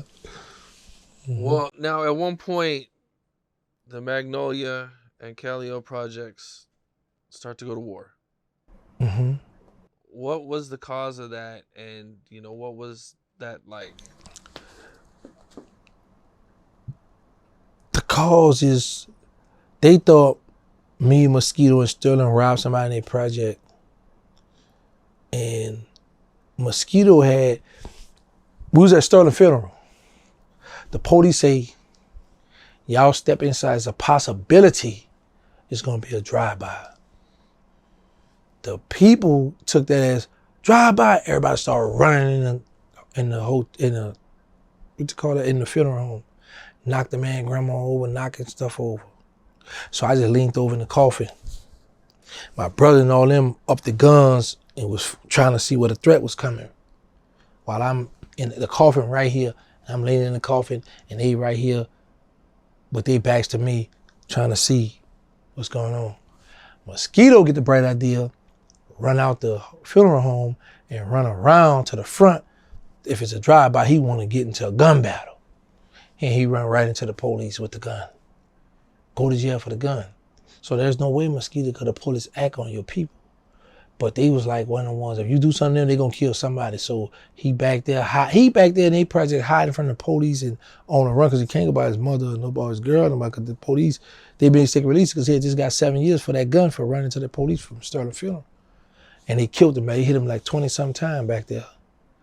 So they had the audacity to come in my project at a block party one night. They walked right past me. I said, what the world? So I said, go get the gun. So my little homie went and got a 223 and an AK. I had a SKS with a 75-round drum. So I get the 223 to my partner. I got the 75, and it wasn't all the way in. So I told my other partners, I had a 38. I said, take this gun, go over there in the courtyard, or the cut over there, go shoot it in the air. They cars park around here, they gonna run back this way. When they run back this way, we gonna come out and we gonna step out in there and dog them. Bow, everybody started running, scattered. They backing up trying to see. I step out the hallway and my gun won't shoot. I jump back in, man. He step out his gun, then he hit the safety and he bam, bam, bam, bam. But the guy up his gun and started bam, bam, shoot back at the hallway at us. It's another guy running across the courtyard this way, shooting away. I said, oh, so they come back here looking for some bull, I guess to finish me or something. So from there, it was war. Now, Mosquito is hiding out in the Calio projects. Is that before this or is that after this? That was after that because they had killed Mosquito. Okay. After they killed Mosquito, then they came in my project, I guess, to looking for me. But it came to a block party in the project, and it's dark, it's nighttime. It's late, it's dark, and it's cut around. So they come up in there. So when we did the shooting, trying to kill him, they got somebody to run over there shooting at us. So I was like, oh, they come back here for looking for some bull. They come back here on the bull crap. So what happened with Mosquito? What you mean? With the story? Or what happened with him? Oh, well, like I said, he was hiding out. When they let him out, he was hiding out in the Calio, thinking that his older sister lived back there, and he think this is a cool place to be because we all was cool. We all was running together, hanging out. And one day he go in the shop asking one of the guy for some heroin to sell. Like, I got some, how you later. And when he left out, walked off, went through the cut to go home, three of them little youngsters was waiting on him and they gunned him down. He had just dropped me off early that day. I mean, early that night, like late, that night he had just dropped me off. And when he left me, I got in the shower, put my pajamas on. I get a phone call. Mosquito just got hit up in the Cali. What? I said, he just left me. Man, I called back there to pay for him. Hey, what's up? I said, he dead? No. I mean, he said, I don't know, man. I was fair. Pass the phone. I said, hey, is he dead? I don't know. Pass the phone. Is he dead? Somebody need to tell me something. Can somebody let me know if my best friend dead? I called my brother. I go back there, walk right in the courtyard. He land on the ground on his back like he was reaching for his gun. Hit up all in his face, hit all up 20-some times. You can see he dead. I see them over there in the cut over there, huddled up, just looking. I'm like, all right, y'all won't play. All right. Let the game begin. See, a lot of people were scared of them because they stuck together and when they come for you, they coming. But I used to run with them so they knew what they was dealing with. It's a picture floating around on the internet with the Calio guys at a club, and I'm the only one from the Magnolia that's on that picture with them. So they know how I was too, so y'all know how I'm rocking too. Y'all gangsters, but I'm a gangster. You tough, I'm tough, we about to see who the toughest. And that's just what it was. One of the things we used to hear about a lot was like the Master P and Birdman beef, but we never really knew anything about it. You know what I'm saying? We didn't know no details. It was just rumors. You know what I'm saying? These guys don't get along. But I guess you were accused of killing Master P's cousin. So I guess he was like the main guy in the projects? Randall? Not the whole project, back of town. Me and Randall used to hang together, we used to run together. So when the beef jumped off, Calio beefing with another project downtown. So happened the day Randall was killed, I was at the hospital with my daughter. My daughter was being born. That's why I never got arrested or charged with that, because the proof, I was at the hospital with my daughter. But I was shocked, and I was really like, man, how Slim let somebody catch him slip. Because when I was beef with the cat, me and Randall was still cool, even though this was his project, his little homie, they looked up and respect. But me, Randall, Lester Duplessis, and Mosquito had a heroin shop in the Magnolia project. So we was really cool. So we still to be talking a little bit, like, man, look, man, I know it's my people back there, you my boy, I ain't gonna get in that. So we used to be still having sidebar meetings. So when he got crushed, I was like, come on, Slim, how you let somebody catch you slipping? Downtown. So where he got hit at, where the police station, police subdivision, so they looking like, that had to be, that's why I got chuckles. It was like, when he got killed there, it was right there where the police, it was like, man, it had to be gangster. Ain't nobody with no heart gonna come back in and know you, but I mean, it's Cali but gangster. But they didn't know it was another little young gangster downtown riding. And rolled down on him and say, but they said Randall told him. Randall told him, you know you gotta kill me, huh? You better kill me. He said, well, I come to kill you. And hit him up. But like I said, I was at the hospital when my daughter was born. Is this like the official between Master P and Birdman? Or? See, people just be making that stuff. It never was a beef between Master P and Birdman. What it was, this Master P cousin. Master P at the Calio Project, this is his family, this is his cousin. And you got Birdman, my little brother, and my homies, Magnolia Project. Back then when you did music, you know, how I say this, now how they could send the music through the email, send you to open the verse, whatever, and you could get on a song. They wasn't doing that back then. You had to go to the studio and rap it. So how you got the Master P out the Calio Project and his crew, how they gonna come to a studio with Magnolia and guns and we got street war? It's never gonna work. That's why they never did no kind of business. So when people say it was P and Baby, no, it wasn't P and Baby, it was us. And they was both loyal to us. Or like people loyal to his cousin, his project, Birdman was loyal to us. That's why they never done nothing. How bad did the war get? Well, my mother got shot. My brother got hit up in my truck with his friend. I told him don't go around the Cali because I was the only one in the city with the Infinity truck at the time. SUV, I mean. My best friend Mosquito got killed. But other than that, you know, it was just 3 of us going to war with them. It was like about 100 of them. It was a bunch of them. But it was only 3 of us. So we could all hang together. So I tell people, when you go to war with dudes and it's too many of them, it's going to be a funeral because it's too many of them. Somebody going to get caught slipping, lacking downtown, cross the road somewhere, you're going to be able to set them up because it's just too many of them. But sometimes I used to see a bunch of them little young boy, and I don't just like killing or anything because the heads is still out there, so the heads going to still encourage the rest of the boy, go, y'all go find him. You got to hit the heads. Got to get to the heads because killing all the little soldiers, disciplining them little thing, like a bunch of little roaches. They going to come all from all over. But when you get them heads, now you're doing something. Now the Calio projects, I mean, you know, they're big projects too. Mm-hmm. You know, what do you think was like the wildest situation you guys had that you could talk about? What, meeting up? Or just running into them, or... See, we never ran it. See, the thing was this with the Calio and me. I knew there was killers and gangsters, and they knew I was a killing gangster, so we was like on sneak attack. Like, we never shot at each other long distance and never, because it was like, if you pull your gun and shoot and you miss him, you the target next. So it was always one of them things, man, we got to catch him and we got to finish him. So like the wildest thing was when he killed Mosquito. Or when I was out of town in Des Moines, Iowa. I was about to go in this club.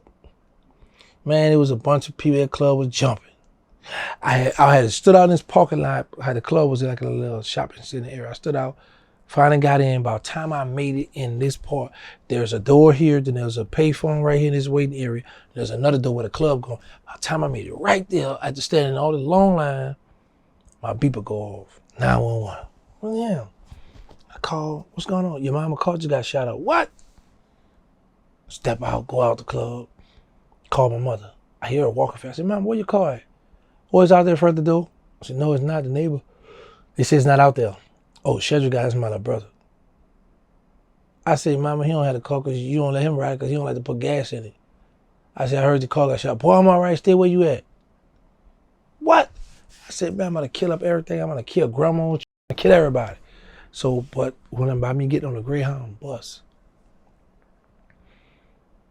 and I gotta ride back home on this Greyhound bus. Now, as I'm riding, I'm starting to think, because it's about to be all over the city that my mother was shot. So I'm like, I gotta think, I gotta strategize this stuff, be strategic with my move. So by the time I make it back, next day they send word, tell gangster we wasn't trying to hit his mother, but we was trying to kill his little brother. So that's the wildest thing I could come on, that I know that through the war what we had. So that even though you guys had the rules amongst each other, like don't go after moms and innocent people. Mm-hmm. I told you I made rules and I had to make them and break them. That's why I don't be mad with Birdman and nobody, because I used to get on them and enforce the rules and tell, man, we don't do this. But I did what I wanted to do. I had this thing, a gangster do what he want, a sucker do what he can. And I just really, that's why right now, like I tell people, I don't buy friendship, it's too expensive. So I don't be upset when people, oh, you ratted, oh, you did this. I take my lick. I'm free though. Free and I'm enjoying life. I denounce the streets now. Had I come home and still want to be in the streets, want to be a gangster and want to sell drugs and still want to do all that, I'm violating wrong. But I'm not in the streets. I don't have no business in nobody's neighborhood talking about who got the perks, who got the Roxy, the Oxy, whatever that pills is, who got the weed, who got the cocaine. I'm not into that. I don't smoke. I don't drink. I've never in my life smoked, and never in my life drank, and never in my life snorted cocaine or heroin. So I don't have no business in nobody's neighborhood asking for those things. So I stay out the way. I'm enjoying life. And nobody's in jail because of anything you said or did? No. No. And you were going to be in the About a video? Yeah. But 2 weeks, P had that Randall come out of the barbershop and gave him the Randall. Look, P wanted to be on the roof with the AKs. And I'm like, all right, yeah, we're going to do this. Next few days, that was the war broke out. So I didn't get a chance to be in the movie. Now that I think about it, I should have drove around there and just shot it up, messed the whole thing up. Of the movie or the Yeah. video. Yeah, that's what I should have did. But they got away. They didn't get a chance to do that. Okay, so you and Master P have big problems. He thinks you killed his cousin. And I believe heard you talk about this, that there was money, he had money on your head. So what all was that about? Or what all happened with that? By the rumor, when Pete talked about this too in the Fed magazine, he was like, he said me and him met up at a park. I didn't know him, he didn't know me, and he said he might have thought I had a problem with him, but I didn't. I later found out he wasn't the one that killed my cousin, blah, blah, blah. But before that, his cousin used to cut my hair. I said, boy, you tell P if I ever catch him, we gonna hold court, I'm trying to see him. So it's like, boy, you know P got $15,000 on your head, boy, P, boy, we got a hit on him. Then, boy, you know P got $30,000 on your head, boy, he done upped it on you, boy. Whatever. Boy, you know P got 100 grand on your head, boy, what? Now I'm starting to be like, oh, this about to get getting serious. Because I know how close Rounder was to P, but the thing was, it wasn't me. But, you know, back then when somebody gave you a charge, it's like you gotta just stand on. You couldn't go, hey man, it wasn't me, I ain't do this. But the feds and all them investigated that matter. But back then, one thing about the Calio, they gonna kill somebody, they gonna always get some get back. Even if it ain't you, they gonna get somebody. And they really be satisfied with that. What's the most you ever heard was on your head? The P, the 100. Because when I ran across his cousin in the federal jail, I said, boy, what's up, boy? Yeah, I heard you had some money on my head too, huh? Yeah, I had 25,000. I said, 25,000, that's all? I said, boy, I'm a walking million. You want to talk about 25? He's like, yeah, hi. That was T-Dub or Randall brother. Yeah, he said, yeah, I had 25 on your head. I was like, wow. Uh-huh. Is Master P famous at this time? Is he already blowing up? Mm-hmm. Like, what's the timeline on this? The 99 was, you know, that was popping then. He's doing the teen summits and stuff. You know, he already did the down south hustle. He had to come from California and worked his way on down to New Orleans. So yeah, he was doing his thing. Now, how did he find out that it wasn't you? Because I believe things eventually ended between you guys. Well, I've never talked with Pete. So people in the hood started talking. And one thing about my city, in certain situations, because nobody never stepped up and admitted they shot me, who shot me. I still don't know who it was to this day. But certain situations, certain big dogs that get killed in our project, the shooter gonna let somebody, yeah, that was my work, I did that. So it started circulating, that come from downtown. And actually when I interviewed, it's on my channel, I interviewed one of the guys from there, he was like, yeah, in the war we had with the Calio, you know, we lost Byron and they lost Randall, and I was like, whoa. He admitted, like, yeah, it was us. A few people already knew, but just for him to be boldly and say it in this day and time, like, oh, all right. So you guys have this issue now, but they're big. Birdman and Cash Money is trying to come up. They're not quite as big yet, though, but you guys got some buzz going, you know, in the South. You know, does Master P ever try to, like, block your guys' deals or try to stop you guys from getting on? P told them people, if y'all sign him, I'm leaving.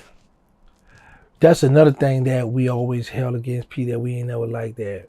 We come from where you come from, and you went and told them people that if they signed Cash Money, you was leaving that company. That was some hate stuff he did. For a long time, I used to be ticked off with about a Baby was, but Baby forgave him. Baby give him his props now. You know, he a hustler, and I be like, Stunner, you forgot when y'all he blocked that, he stopped. But I can't tell a man how to feel how he want to feel. When you had the money on your head, you know, how did that change how you move? And, you know, this is Master P, so I'm sure a lot of people probably even, you know, they probably extra want to do it for someone like that. Yeah, I ain't care. See, this always been my thing. Whenever I rob somebody, if I didn't kill him, my mind was on either two things. Either me and him gonna go to war, or he gonna put a hit out on me.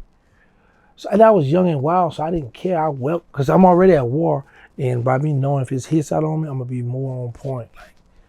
And then I always change cars. If you read my federal paperwork, the federal say the FBI say that it was hard to get pictures and have them under surveillance because they would have lookouts, and like we might walk up to the front and be like, oh look at the car, and they'll pull off. So they didn't have and they'll be like he would switch up cars every day. I'm switching up cars. I didn't switch it for the fair. I was switching it for my enemy because I know how I had homegirls. Certain girls would mess with the Cali boy. They might say, oh, he in a red or white Camaro or he in a blue Benz. So I would always switch my cars so they wouldn't know what specific car to look for. Gotta be strategic in these games, man.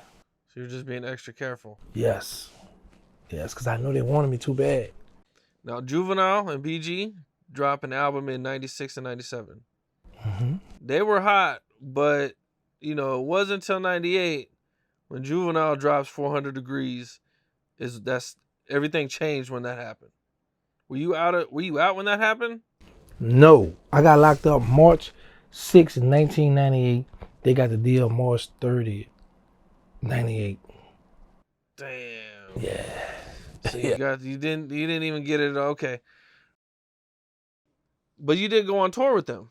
No, I never, because I was locked. Well, I meant before when they were still. That was that local tour stuff. Local tours. Yeah, that was. I would go from New Orleans to Florida, Houston, Texas. That was local stuff. Not was it a tour. We was just going to different concerts. That wasn't like going how you going to different cities all in the South. No, they wasn't doing. They might.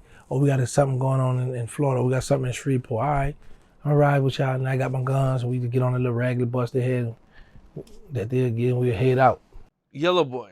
Mm-hmm. He was a guy that he was an artist with Cash Money under a group. What was the group's name? UNLV. UNLV. That's right. Now I guess him and Birdman got in a fight. Yeah. Can you talk about what happened? Yeah. They had a buzz in the city. They had some hit albums. They had them drop like 3 albums, whatever. He had he wants something, this and mystical, all this stuff. So when it was time to renew the contract, y'all like, man, listen, we need a nationwide deal. We tired of playing. You just holding us back. We need money. But man, be careful. Be patient, man. We be working on it. Man, F on. And Yellow had a nasty attitude. Baby had an attitude. Who you think you talking to? And they fighting. Slim go to break it up. Tech 9 still off on Slim. I was so hot, but I was so mad because I was like, no, you don't put your hands on Slim. Now, Baby, he can handle his own, whatever it is, but you done violated Slim. Now I'm mad. I went riding. Look, I went looking for Tech. I interviewed Tech 9 when he first come home from jail though. But the rumor about Yellow going shoot up the house and all that stuff, I never heard that. That stuff been going on when I've come home. People just add lies how they had to lie when Master P slapped me. So that stuff with Yellow shooting, that's a bunch of rumors. Okay. Oh, well, what I seen was that he went looking for him at his house. And, yeah. Well, I heard that, but they had a rumor that he went to the house and shot it up too. But that never happened. No. And he ended up getting killed. Mm-hmm. But now, when he got killed, Baby Slim, Wayne, Juvenile, Turk, BG, myself, all us was out in Lafayette at the this little motel. And Tech 9 drove out there by and said, man, somebody just killed Yellow. So even Tech know where we was at when Yellow got killed. Yellow, they say he found him in the truck with heroin, dirty urine or something. Getting high. Did Lil Wayne used to hang out with you guys in the Magnolia? No. No, never? No. Wayne was a little boy, young. Okay. Wayne was in high school when we was cutting up, terrorizing. Now 98 comes. Mm-hmm. This is when they arrest you. They bring you in. I believe they hit you with the Kingpin statue. 848, continuing criminal enterprise. So this is the feds. Mm-hmm. This is real shit. This isn't like the state where, you know what I'm saying, you're just getting out of this. Mm-hmm. You got $375K in your safe. I believe you said the charges were bogus, but you believe that they were coming after, really wanted Cash Money and Baby and Slim. Right. So what happens? You get arrested. I used to like to get these cinnamon rolls from Tasty Donuts. So I didn't feel like driving downtown. So I asked my brother, man, go get me cinnamon. I give him, I had a Camaro. He go downtown and get the cinnamon rolls. I had went in my mother's room and had laid in the bed with her. My brother put the donuts down at the foot of my bed, at the foot of her bed. I got up, about 5-something in the morning, reached down the bag, bit off the cinnamon roll, put it back in the bag. Lay back down. That's when I heard, boom, boom, boom, boom, boom. FBI. Gangsta here. No. I heard, boom, FBI. Like, what the world? No. They didn't say FBI at first. They said bang, bang, bang, bang. I jumped up. I went to the window, her window. I looked out the window. I see people running around the building with shields and machine guns and goggles, all that stuff. I'm like, what the world? I'm thinking my brother Chris. I said, man, what this fool done did? Well, it's like a big boy, come and get him, boy. What that boy done did? Them people coming up for my brother. Because I used to go to state for murder. Police come get me. This is some big boy stuff. I don't know what's going on with this stuff. My mother get up, who is it? FBI, Gangsta here? Mother opened the door. Yeah, he in the room now. I always mess with her. I said, Mom, you know you snitched on me. I always mess with her to the day about that. But anyway, my brother and his girl get up, go out. So I come out the room. I said, let me put my shoes on, because they'll bring me to jail any kind of way. Put my tennis on. I go out. They say, turn around, get down on your knees. Put your hand behind your head, lock your hands behind your head, and walk back to on your knees. Like, have me coming back, sliding back, coming back. When they got me, they said, we got gangs. I'm like, what? I'm still puzzled to why y'all so excited to have me in y'all possession. What's going on? So they put me out on the porch. They said, you got guns? I said, man, you gotta go do your job. I got guns in the house. You bring me down. As they hit me, bring me to the FBI headquarters. He said, don't worry. We had passed my co-defendant spot. He said, don't worry, we already got him too. I'm like, how they got Bryce? What the world? Then he said, oh, we're going to pick up Blabber too. I'm like, whoa. So when we pull up, they had them in the cars too. I'm like, man, what? So then we find out they had to be on an investigation. So they only charged with me. First they charged with conspiracy to 6 ounces of heroin. Then they came back with the superseding indictment, and they hit me with the 848, continuing credit and profit. So here's the thing. Blabber getting his own money. Bryce introduced me to Connect, getting his own money. The dude Byron, he was the Connect down there, the people that sending heroin to him. So they took Bryce, Byron, Blabber, the girl Kabibi, and the people who were giving the drug to you, because you had to have 5 or more workers to have a continuing criminal enterprise. So they took people who was independent drug dealers doing their own thing and say that they was under my administration and used the CCE, hit me with the CCE. So I'm like, what the, when I said, man, you gotta have a 12 million in 11 and 10 months or something, 10 million something in a short period of time. You gotta have hundreds of kilos, all this stuff. And I ain't had none of that. So when I got the lawyer, I realized, the lawyer come and say, man, listen, they say they want baby. They said, give up cash money, baby, because they hadn't got word that I had invested in cash money. So it was like, give up, baby, and we're gonna let you go. I told them, like, man, nah, I ain't doing it. They say, Birdman, yeah, they say, nah, he wasn't Birdman. They say, baby, that's your gold card. Give up him, give us up on him, we got you, we're gonna let you go. No, I don't know nothing. He would call me on the phone and be like, "Lo, meet me at the spot." So the FBI interpreted the spot meaning like I'm going to get drugs from him, but I really would go to the gas, meet him at the gas station to get the CDs and T-shirts because I was going to Delgado Community College. I could pass out the CDs and shirts for him at the college. But I could have been a dirty person like, yeah, I did this, killing this, I killed this person with him. You actually get this much heroin from him and loaded up on him. I was like, man, that's family, man. I ain't about to lie on my family. I plead guilty to 20 years. Wait to get my 20 years. Because I was 23, I'm like, I'm young. By the time I get on, I'll be in my late 30s. My people rich, they ball out, come home, I'm going to be good. The guy wore a tape recorder in the cell, went to my co-defendant and said, hey, you think Gangsta going to tell on some murders y'all did to cut his time? My co-defendant like, nah, I know he'll never do that. But if he was to do that, the people going to identify, and he implicated me in some uncharged murders. And they gave me a life. I was never indicted or charged for these murders, and they gave me life for these murders. That's how I got the life sentence. So they gave you life for murders you weren't convicted of? Yes, I was never charged. I was never indicted. How'd they do that? The judge said by the preponderance of the evidence. Yeah, man, it's public records. That's crazy. They can do that in New Orleans, I guess. No. Federal, in the federal federal. period. Not just New Orleans, the federal system. There's cases from all around the United States that they've done that with, called preponderance of the evidence. Or they'll have what is called relevant conduct. Relevant conduct means this.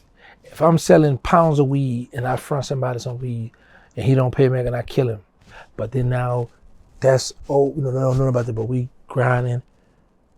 When they find out about it, they're gonna hit me with relevant conduct saying, well, this person was killed behind this weed conspiracy, so we're gonna group this murder into with this because it's under relevant conduct. It's relevant to this conduct. We're gonna give you life for this. Oh man, the Fed do all kind of dirty, low down stuff, bro. So the feds hit you with all this. You get life, or is it 240 years? It was life plus 20. Life plus 20. Right. Okay, now, and this happens in 2002. So you've been fighting this for But 4 years? No. First I get sentenced, locked up at 90. I got sentenced at 99. June 24, 1999, I got sentenced. Then I got sentenced. I got resentenced to life again, and my case got overturned March of 2002. And he gave me life again. So he gave me life twice. And just ran the 20 years concurrent the second time. And he said this. Mr. Dye told my co-defendant, I believe you orchestrated the murders. I believe the guns were yours. When my co-defendant sentence case got overturned in 2000, October 2000, he went back first. He had 480 months, which is 40 years. The judge cut his time. Took 80 months off, left with 33 years. So I was like, well, I don't have a bad conviction. I've only been convicted for a gun in 92 and attempt murder in 93. So on my guideline skills, they can't give me no more than 25 years. Let's go. I go back. The judge said, I understand, I have the discretion to do so, but with that, I'm gonna give you life again, and gave me life. And I was like, hold up. You just told my co-defendant you believe he did all this orchestrated and but you cut his time and then you come and give me life again? Yeah, they done me dirty, man. They just want to put the pressure on you. Yeah, to give up Birdman. Now, at this point, though, you got like 40 hits under your belt at this point. And how many of them did they actually know about? That you were, I don't want to say convicted, but... I was never convicted. I've never been convicted for murder. Never. I've been charged for 5 different murders. Like, picked me up, charged me, then they released me. At the 50, we had the 60-day rule in New Orleans. But actually being convicted for murder, never. Charged, yeah, but they only hadn't heard about murders. And then when the guy would have recorded on Blab in the jailhouse, he bragged about 2 murders. And they went and got the gun and ran the ballistic and said, oh, we got him. But this was state stuff. But the Fed stepped in and enhanced us and hit us with relevant conduct at first. But they couldn't prove that these people were killed behind our heroin conspiracy. So the courts overturned it and said, but you can hit them with 414, 4381 or 4183. So I forgot what that is now. But it's like a criminal history, having a history of being a bad person. And he enhanced us that way and gave us life under that statute. So when the 2-level drug came out, that's why Blabber was able to get the 2-level reduction because the 4813, it applied to us because it wasn't relevant conduct. It just was y'all just said because we had a bad criminal history, we kept getting in trouble. Life, 40 years for you. But then in 2014, they come with the 2-level drug reduction. 2015, they made it retroactive. Blabber got on it. During this time, Cash Money's blowing up. They're the biggest thing, 98, 2002. I don't know if they're one of the biggest in hip hop, making a ton of money, man. How does that affect you, and what's that like for you when you're in jail? I was happy because this is what I always tell people. They had an open book for me. Them guys took care of me. I never wanted for nothing. They told the accountant, they said, look, whenever he call out for money, just send him a check. Just send it to him.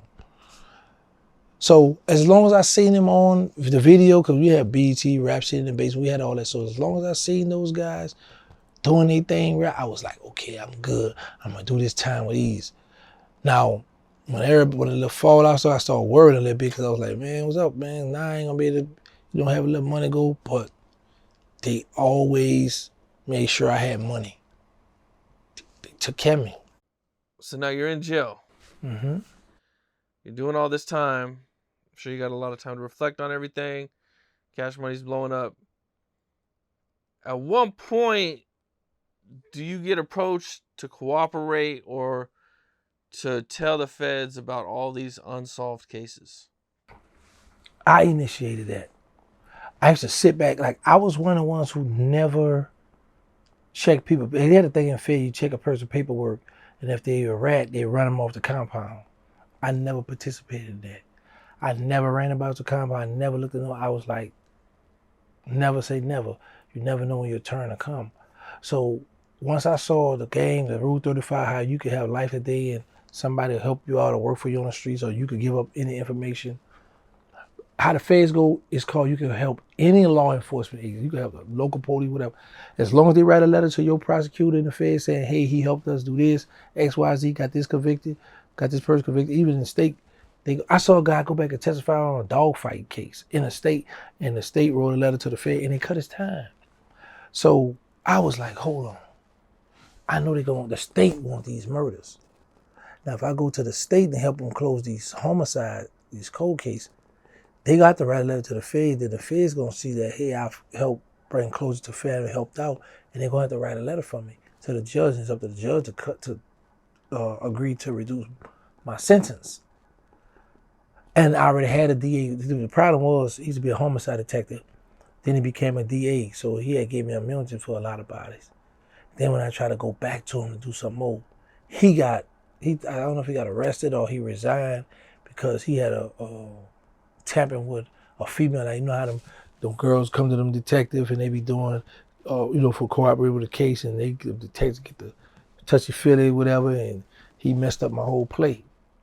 But so happened I already had in closed case. Like there was one victim family I had to talk to, and one of the dad was like, did my son suffer? Like sometimes, not all of them, you had to apologize to the family want to ask you questions too. Because the DA, the cold case, the homicide, whoever over the case, they're gonna contact whoever next to kin, whoever on file, and let them know, hey, we found out what happened with your son. Just want to let you know we got such who admitted to doing this. We gave him a deal. Would you like to speak to him? And some of them, yeah, we want to talk. We want to ask him this. Some people, you'd be surprised that some mothers and some fathers think that their child was good at two-shoe. They don't know. Because the average parent, excuse me, they don't know that their child out in the street. They know their child for being a little good boy, going to school, or, running around the house being bad. They don't know this animal side of their child. So, like, when you in there, you talk like, well, your son had killed my homeboy or killed my friend. And you're like, oh, yeah, so it was a retaliation, or it was a hit on him for doing that.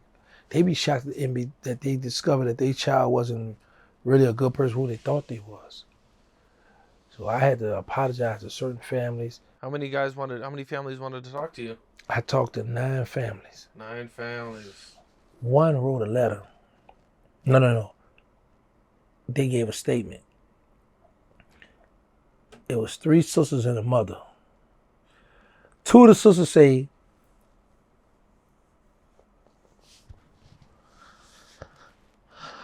we happy with him dying in prison. We don't want him out. The other sister and the mother say, I don't know how I would feel if you let him out. You're still not gonna bring my child back. She was like, you're gonna bring my brother back. So I was like, oh man, 20-something years and y'all still ticked off. But that's the family got it right. But I was thinking selfish. But I'm like, man, I'm this close to getting out. And I didn't like it because the prosecutor told the judge, well, Yana, it's called a victim impact statement. First of all, I was never charged with homicide, so there was no cause for to have a victim impact statement, number one. But the prosecutor told the judge, well, Your Honor,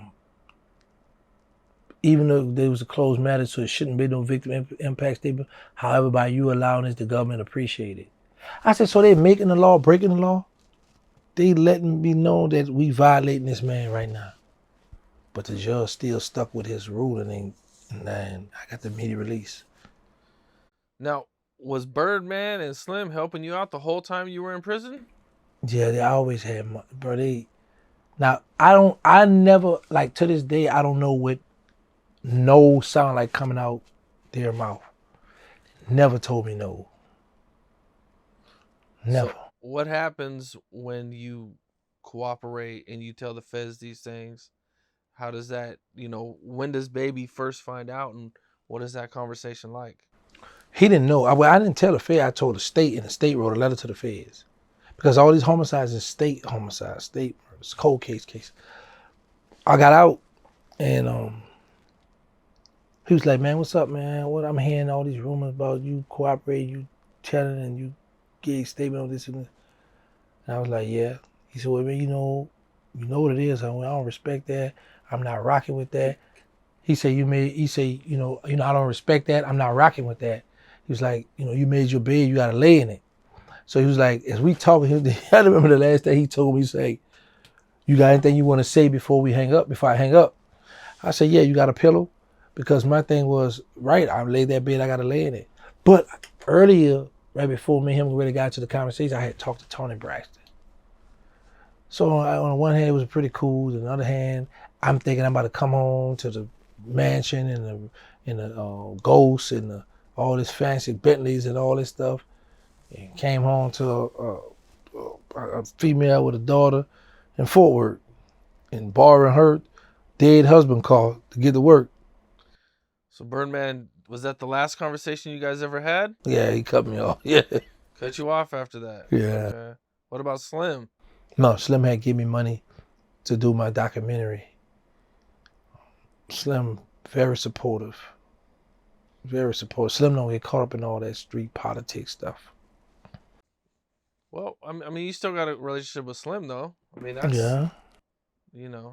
But I don't try to abuse that. In this day and time, bro, at the age I'm at, I'm like, I ain't really tripping no more. I'm content, I'm happy. And I'm not rich, but I'm comfortable. I got my mother, got a roof over my head, I got a car. So I'm just happy at this point. Whoever ain't rocking with me, it is what it is. You ain't rocking with me, cool. Beat it. You get out of jail, and what makes you want to do interviews and talk about everything? When I was in prison, I had did an interview over the phone. I had this BG, and it did good, right? In 2010, 9 or 10, somewhere up in there. I did BG. I think I did both. Yeah, I did BG and Hot Beats. So I did both of them. It did good. Then in 2018, 19 somewhere, I did another interview over the phone, and it did good during the pandemic. Did good. So I had reached out to the guy. I said, hey, man, I want my own YouTube channel. He was like, man, you can't have no YouTube channel. I said, why? He said, man, because you got to be home to be able to control it, do it. So I'm like, man, this got to be some bullshit. I don't trip. I'll put that to the side. Now, when I come home, I'm at Fort Worth. I tell the girl, record me. And I addressed the situation. I sent it to the same guy I had did the interview with while I was in jail. I said, I got something for you, but you're going to like this. Because I don't know nothing about the magnitude of it yet. Give it to them. Then I started pushing against him. Man, I want my own YouTube channel. So one of them was like, I got you. He was taking too long. The other guy, he's from California, somewhere out of Santa Barbara, Santa Monica, one of them saying something. He did my channel for me. But he had to put his information in my ad thing, trying to steal my paper. So now I got my channel now, so I told the guy, I said, hey, come on, I got an idea. We go to this hotel, I sat down, I just started telling the story. And she recorded me, posted. It started going crazy. I said, what the world? So I said, I got another one. I just started telling my hood stories, posting them. And people just started loving my story. I was like, whoa, this is pretty cool. But then, you got the trolls. So I was like, okay, I missed the answer right back. I started going back at it with the people. And then I just fell in love with the YouTube. And started going. And now how do you eventually get a hold of Vlad? Or how does that come together? The female I knew, she was like, she had reached, she said, tell Gangsta, don't do no interview for free. Tell him I'm going to get him paid. So I'm like, yeah, all right, whatever. So she said, I got somebody I'm going to reach out to for you. Like I said, I don't know about all this social media. I don't know how to reach out and contact people. I remember baby telling me though, in that conversation we had, he was like, I said, yeah, man, I'm just going to tell my stories. I'm going to try to, he was like, bro, listen, tell your story, but people not going to want to keep hearing that. You want to get 5 minutes of fame. I remember him telling me that. This was in 2022. He told me that you want to get 5 minutes of fame. Nobody gonna keep hearing that. And it's 2024 right now. And people still want to hear that. I say, yo, I can't make this up, man. So I've had fun on the internet because I like that I could be in my house, chilling, talking smack on the internet, making money. Gotta love that. And it's legal. During your time locked up, you run into Big Meech. How do you meet him and what's that like? They used to have a 10-minute move in the prison, right? What's a 10-minute move? Like when you're in your dormitory, or if you're in the law library, or you're on a rec yard, wherever you at, they're gonna call control movement, 10-minute move. So you got 10 minutes to get where you're gonna go. Once you get there, they're gonna lock you in. If you're on a rec yard, you can't move. It's control move, that was called control move. Control move. You got 10 minutes to get where you're going. Then they start doing it. They used to just let us go running back, but then they start doing 5 minutes outbound and 5 minutes inbound. So I'm speeding. They just call me, they go the fastest man on the compound, because I have to walk fast. Because I gotta get where I'm going, because I'm trying to get back to the law library. So they got this big guy with some diamonds in his teeth. And he's standing next to a light-skinned guy with some braids. So as I'm walking fast to get to my dorm, to get something to get back out, to get back to the law library, the dude said, Gangsta. So I was like, what's up? And he's standing with the light-skinned dude. He's like, man. I said, who you? Well, I'm such. Like, oh, I don't know, man. I don't remember you. I don't know. And I kept going. Later on that day at the count time, it was like, man, Big Meech on the compound from BMF. I said, how you look? Light-skinned dude with braids in his head. I said, oh. I saw that dude earlier. He was with the other dude. And I made the other dude look bad, because I told the dude, I don't know you, man. I don't remember you. I kept walking. I said, I got to clean that up. So for dinner time, we're walking up the walk, and I see the guy. So what's up, boy? Y'all, man, what's that? Y'all was busy early, man. You all right? So the light-skinned guy who was Big Meech, he's watching me talk to the guy who he came there with. But as he trying to make his way towards me, people keep stopping him. Oh, what's up, Big Meech? They dapping him. Every time he make a step to me, somebody stopping him, dapping him. I'm like, man, this dude is a celebrity. Because mind you, I didn't know nothing about BMF. I heard about that in 2005, that they hadn't got busted. So I was like, well, who those dudes? Man, you and Big Meech, they was doing this in the club. I was like, oh yeah. I hadn't been locked up since 98, so I don't know nothing about no BMF. So, but every time he stepped getting toward me, a lot of guys stopped him. I'm like, well, this guy's somebody. So when he finally make it over by us, the guy who earlier he was with, yeah, Gangsta's Big Meech, Gangsta. Oh, what's up? He said, man, I've been wanting to meet you, man. My heart go out to you. I read this magazine, Ozone magazine. I did an article in there. This was up. So we started talking. We walked to the rec yard. He was telling me, man, I'm a billionaire out there. I was getting money and da-da-da. We talked. I said, well, listen, bro. Your name ringing. Now you got to reach out to them children, the average youth. Da-da-da. He said, man, if I reach out to some children, I'm going to tell them how to sell drugs and get away with it. I'm like, man, you tripping, man. So I said, you just feel like that because you bitter right now. You just got locked up. You're going to have a change of heart later on, whatever case may be. So we talking, we chopping it up. And we just used to, he would go out to the rec yard, work out, take pictures. He was a very respectful, cool dude. They had the room in that Big Meech, had to beat me up. At first they were saying I told on Meech. I'm like, I'm gonna tell her I got locked up before Meech. I don't know nothing about Meech's case. Then somebody had a picture that and cropped my face, my face all bruised up. I was getting text messages from people that I hadn't heard from in a long time, right? So it's like, then I called home and then my mom was like, you all right? I was like, yeah, what? He said, you went to the hospital. I said, no, I'm all right. Then I called Slim. He said, you all right? I said, yeah. He said, man, Big Meech beat you up. You went to that. What? That's when I knew this stuff was real on the social media. I said, man. So I called home. I said, well, what they saying?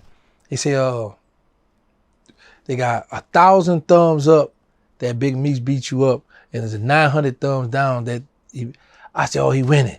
So, because I didn't know about social media. So the thing had 300-some thousand at the time, views at the time. I was like, man, this stuff jumping. But like I said, I don't know what's going on about the clickbait and all that little goofy stuff. So when I come home, people was asking me about that. And I'm like, bro, I got pictures of Big Meech. And they all on the internet. I even must post some of them. You know, Big Meech was a cool, respectful guy. All he wanted to do was talk about the streets, how he used to get money, how he used to have fun, how he used to show love to his whole team. That was it. He was a good dude, man. He wasn't no disrespectful man at all, bro. Very good dude. And you said 25 guys would be around him all the time? Yeah, and let me tell you what was shocking with these guys. Some of these guys were leaders, were dudes from other cars and cliques, and they started getting BMF, EIN Entertainment on their neck, on their left side of their neck, representing that BMF clique, man. That's what blew me. Yes. And you guys met up and talked? Yeah, we used to hang out all the time. Not all the time, but we would hang out. We would go to, because he had so many people around him. But like, if you be like, Meech, come on, take a picture. I'm out there. He gonna do his little weights, get toned up. He in the picture. He in them pictures, man. He loved to drink that wine, that hooch. Well, when I was there, I don't know if he doing it now. But if you cooking food in the unit, he gonna buy all the food. If you making wine, hooch, whatever you want to call it, he gonna buy all that. Get in the cell, drink, and just talk streets. You know, what was your guys' conversations like? Streets, women, like I used to get them riled. I said, man, Big Meech, it's over with for you, man. Girl, what? I still got all my girls in check. And the dudes that like to laugh, but man, he was a humble dude. But the people just to love, like Big Meech and this other guy, Convertible Burt. I was the only one that could get them riled up and so they could brag, because they didn't really brag and kick it with certain guys. So all the little other guys would be around them, but then man, it's over with. Boy, you been knocked up now. Them girls gonna forget about y'all. And what? You don't know what you talking about. You know, get them riled up. Man, I got girls come and visit me and this. It's like, all right. I said, eventually they're gonna run all that stuff out the wet down, man. It happened to all of us, man. Not to me, I'm Big Meech, and you know, but it was all out of fun, though. Well, I guess there was a time when he got in a fight, or they were gonna get in a fight? They had a fight. They had a fight. Yes. It's a guy from New York was running with the Big Meech car. All right, we got an indoors basketball gym and we got outside the blacktop basketball. So a guy, an old head from DC was like, I got next on the basketball on the outside, the blacktop. The BMF guy said, no, I got next. I had called next. No, I called. What you want to do? So this other old head, about 50 years old, swang off on him, hit him. BMF deep out. They said, let's go in the gym. To go in the gym, so they just get to fighting in the gym. Like it's either 3 or 5 DC guys at a time. So they call a move. I come out. And I see everybody with these serious look on their face, rushing back to the door. I'm like, what's going on? Man, Big Meech and them just got into a fight. the DC. We going back out on the next move. I'm like, oh man. So I go in the unit. So one of my Muslim brothers, he took his mattress off and he's digging in the mattress because he's from Philly. So, you know, he rocking with the DC old heads and all that. So he going on his mattress. Look, man, what are you doing? He said, man, nah, Dirk got to handle this. He the cuz of all this here. So he the one got to stab to do it. I'm like, whoa. So I got my 2 knives on me. I had plexiglass. Meech was next door to me. Come out. It's me, Meech, and it's the guy who started it. We walking up the walk to go to the rec yard. But I ain't gonna lie, man, so many people came together from that south for Meech. But the only problem was, it was like 20 old heads from DC. These old heads was about pushing that knife, ready to go. These youngsters think they going gang fight. So I said, Meech. I said, you know it's not about to be no gang fight. Now these old heads is coming from the penitentiary, they slinging this knife. He said, yeah, I know, but I gotta go out there. So as we walk in the lieutenant, he stopped me and me. He said, what's your name? He told me first. I said, Williams. Let me see your ID. Show my ID. He said, what's your name? He said, Flannery. He said, put your hand by your back. You go back to your unit. Good. Because I got the knife. I shot all back to the unit. I was happy. They locked Big Meech up. Then they said they was going to let him back out.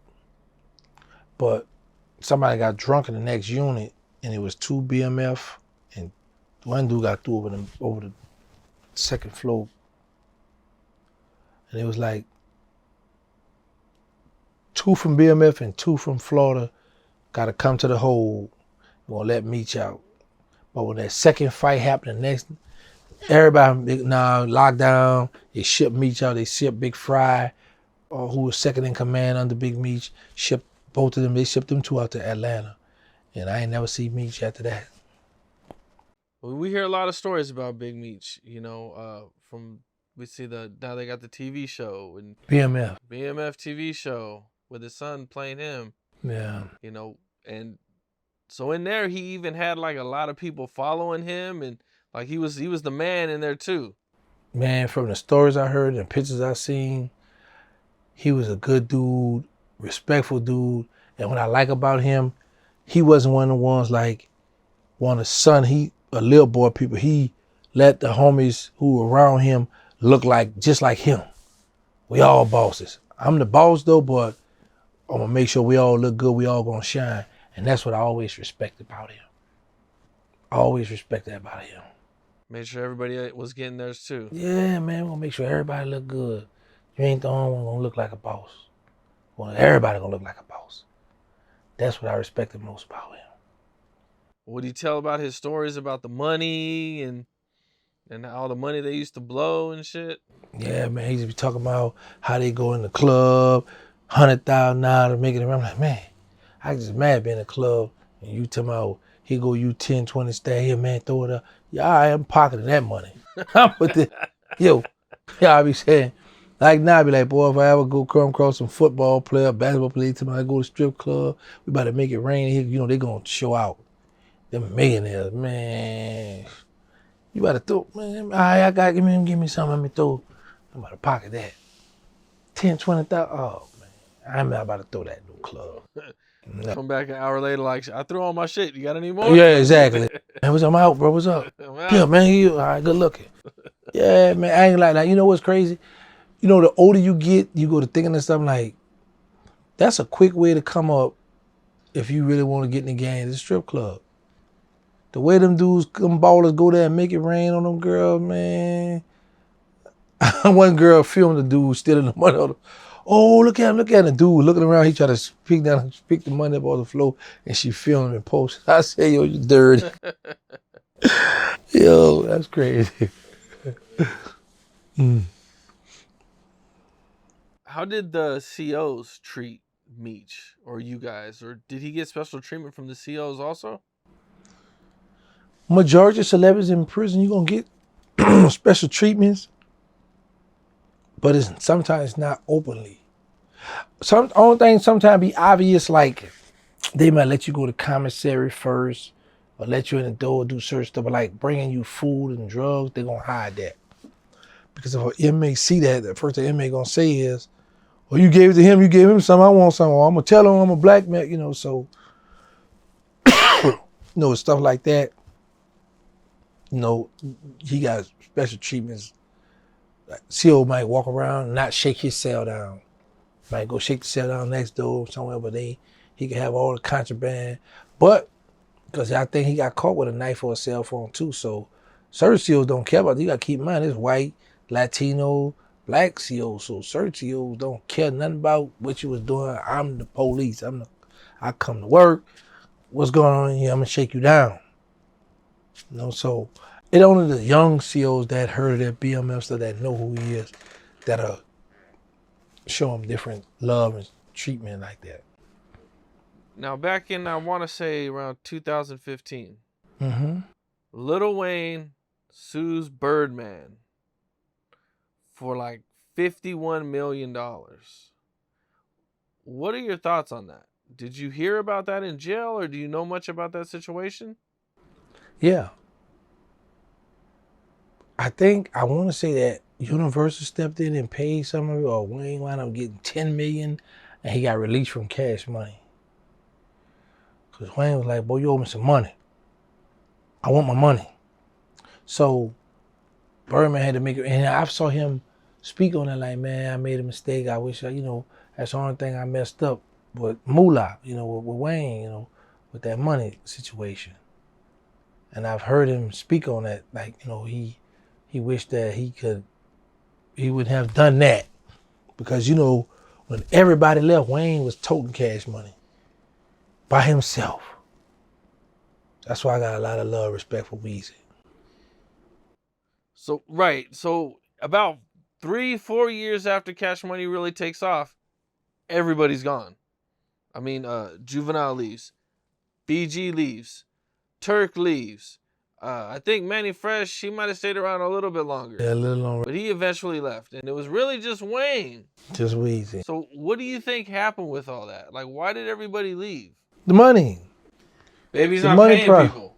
Nah, man, we're going to burn my bird fees. You going to get your little here, little there. Beat it. Yeah, man, let me tell you something. Wendy Day. Shout out to Wendy Day. She said she was doing BG paperwork, and she was like, BG auntie say, dude, who is Terrance Williams? He said, that's Gangsta. Why? Oh, because hundreds of thousands of dollars of your money went to him. And he was like, well, at least my dog got it. I ain't tripping.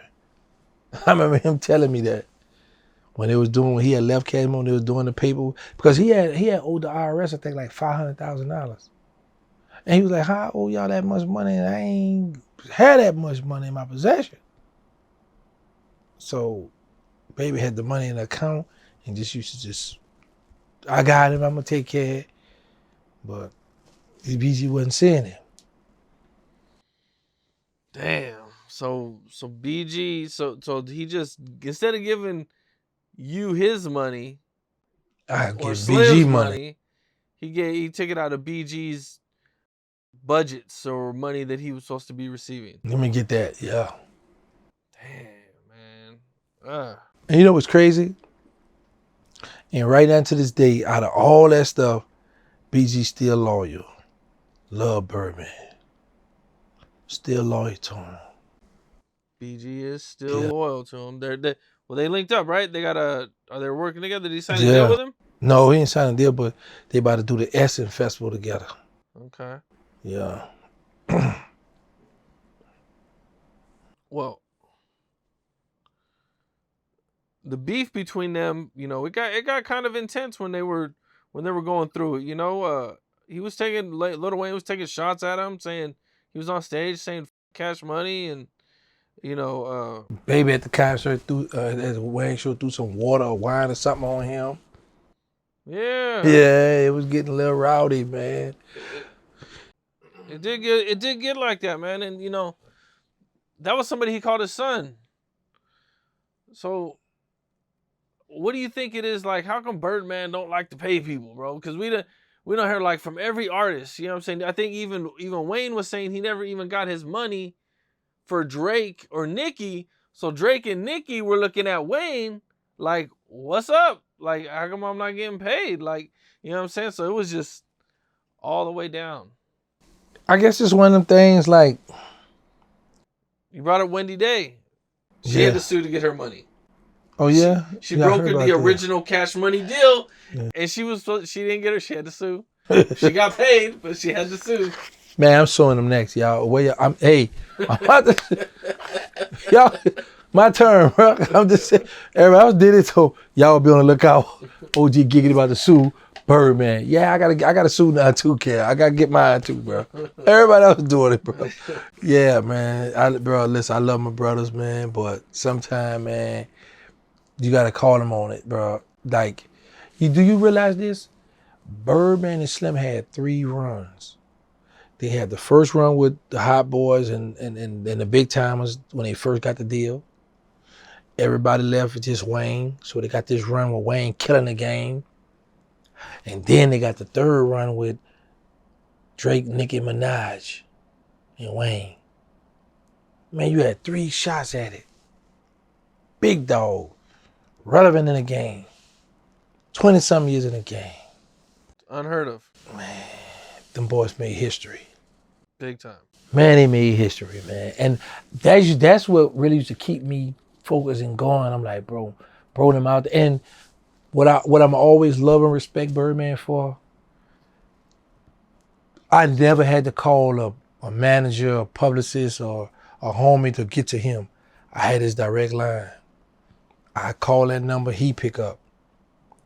I used to call that phone. I had his children emergency number. He said, look, this is my children's number that they call me, they want me. Man, they go to number, this is my number, I had all the numbers. I called straight to him, so I had to be, what baby, tell him. Call straight to him. And that's what made me respect and have so much love too for him, because he wasn't running and ducking from me even though I was in the Fed. He gave me that direct pipeline. Well, at one point, Lil Wayne and Birdman start claiming blood. Cam, come on. Why you ask me that? Because I was like, I can't stand that, because it's like, go ahead, ask your question.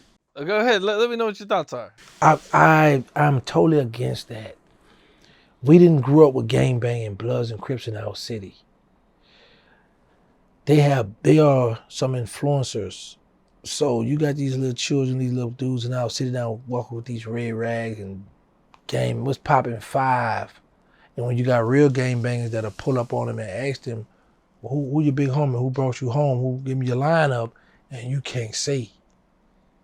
You playing with these people. You got people that grew up out here in Cali, generations of this stuff that's really, really with this, and y'all around here just, it's like a fad for them. I think it's a mockery. I don't like it. Not one bit. Was there any Bloods or Crips in New Orleans when you guys were growing up? They had some Crips came from California, but they was across the river. We had wards, 3rd ward, 4th ward, 5th ward, 6th. We had wards how we come up. You know, we ain't have all that stuff that they got going on. No. Nope. So I interviewed Mob James, and he told me about like how Wayne, at least I don't know if it's Birdman, but Wayne got into it because, he's with Mob Pyru, which is out of Compton.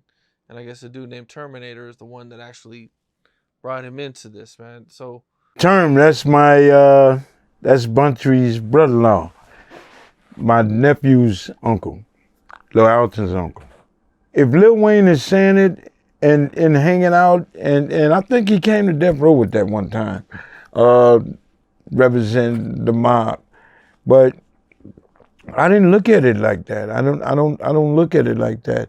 You're a rich motherfucker, stay rich. You got out the hood, stay out the hood. Why would you bring yourself back to a situation you are not ready for? At that time it was so much going on. All these cats want to represent and be from a hood. They want to be solidified. They want that stamp. It's not authentic if you get it like that. If you coming in the hood and trying to be a gangster in a week, in 6 months. It don't happen that way. It don't happen like that. So him and Term do have a good rapport with each other. So that's between him and Term. Being that this happened and, you know, kind of happened later on in life, you know, like when you first seen that, were you like, why? I don't understand this. Like, why? You know what? I understood it because this what I put together. You know, back in the day, it was the movement was Crip. So now the blood started coming in. The blood started getting famous and big. Birdman, Slim, Cash Money used to ride 100 deep with the Rough Rider tours and ride with a lot of homeboys back in the day. So homeboys started realizing, man, we on tour. I ain't getting no money. It's hard to eat. They really don't want to feed me. It'd be hard to sleep. Man, I'm going back home. So the hundred started going down, the dwindling. Boom, boom, boom, boom. Now, Mac 10 come along, he blood. Now, I don't know who brought them home, who got them to be blood, I don't know. But I know, in my mind, I'm like, okay, once you claim blood, you can go in any hood, when you go to different states and be like, what a big homie, such and such, hey, look, we about to pull up. So they're going to be protected. They cool, they can move around. That's what I got out of it. That's what I got out of it, that they did that move. So because, you know, it's like blood's everywhere now. You know, sometimes you think I'm a blood. It's so much blood, you know? But now for real, I don't be thinking that. But Did you ever ask Birdman about it? me and him talk when I was in jail. Like, bro, you know when he said, nah. He said, bro, you right, bro. I know, bro, we ain't come up like that, bro, but I'm here. I mean, I'm too far gone. I'm doing it now. I'm out here. You know, he really take that serious. Like, for real. I'd be like shocked. I'd be like, what the world? But I can't tell another man what to do, but I got a platform now. I got a voice now. I can speak out on it. I don't agree with it. I don't like it. And I've been vocal about that for a while now. And that's just why I'm going to stand on that.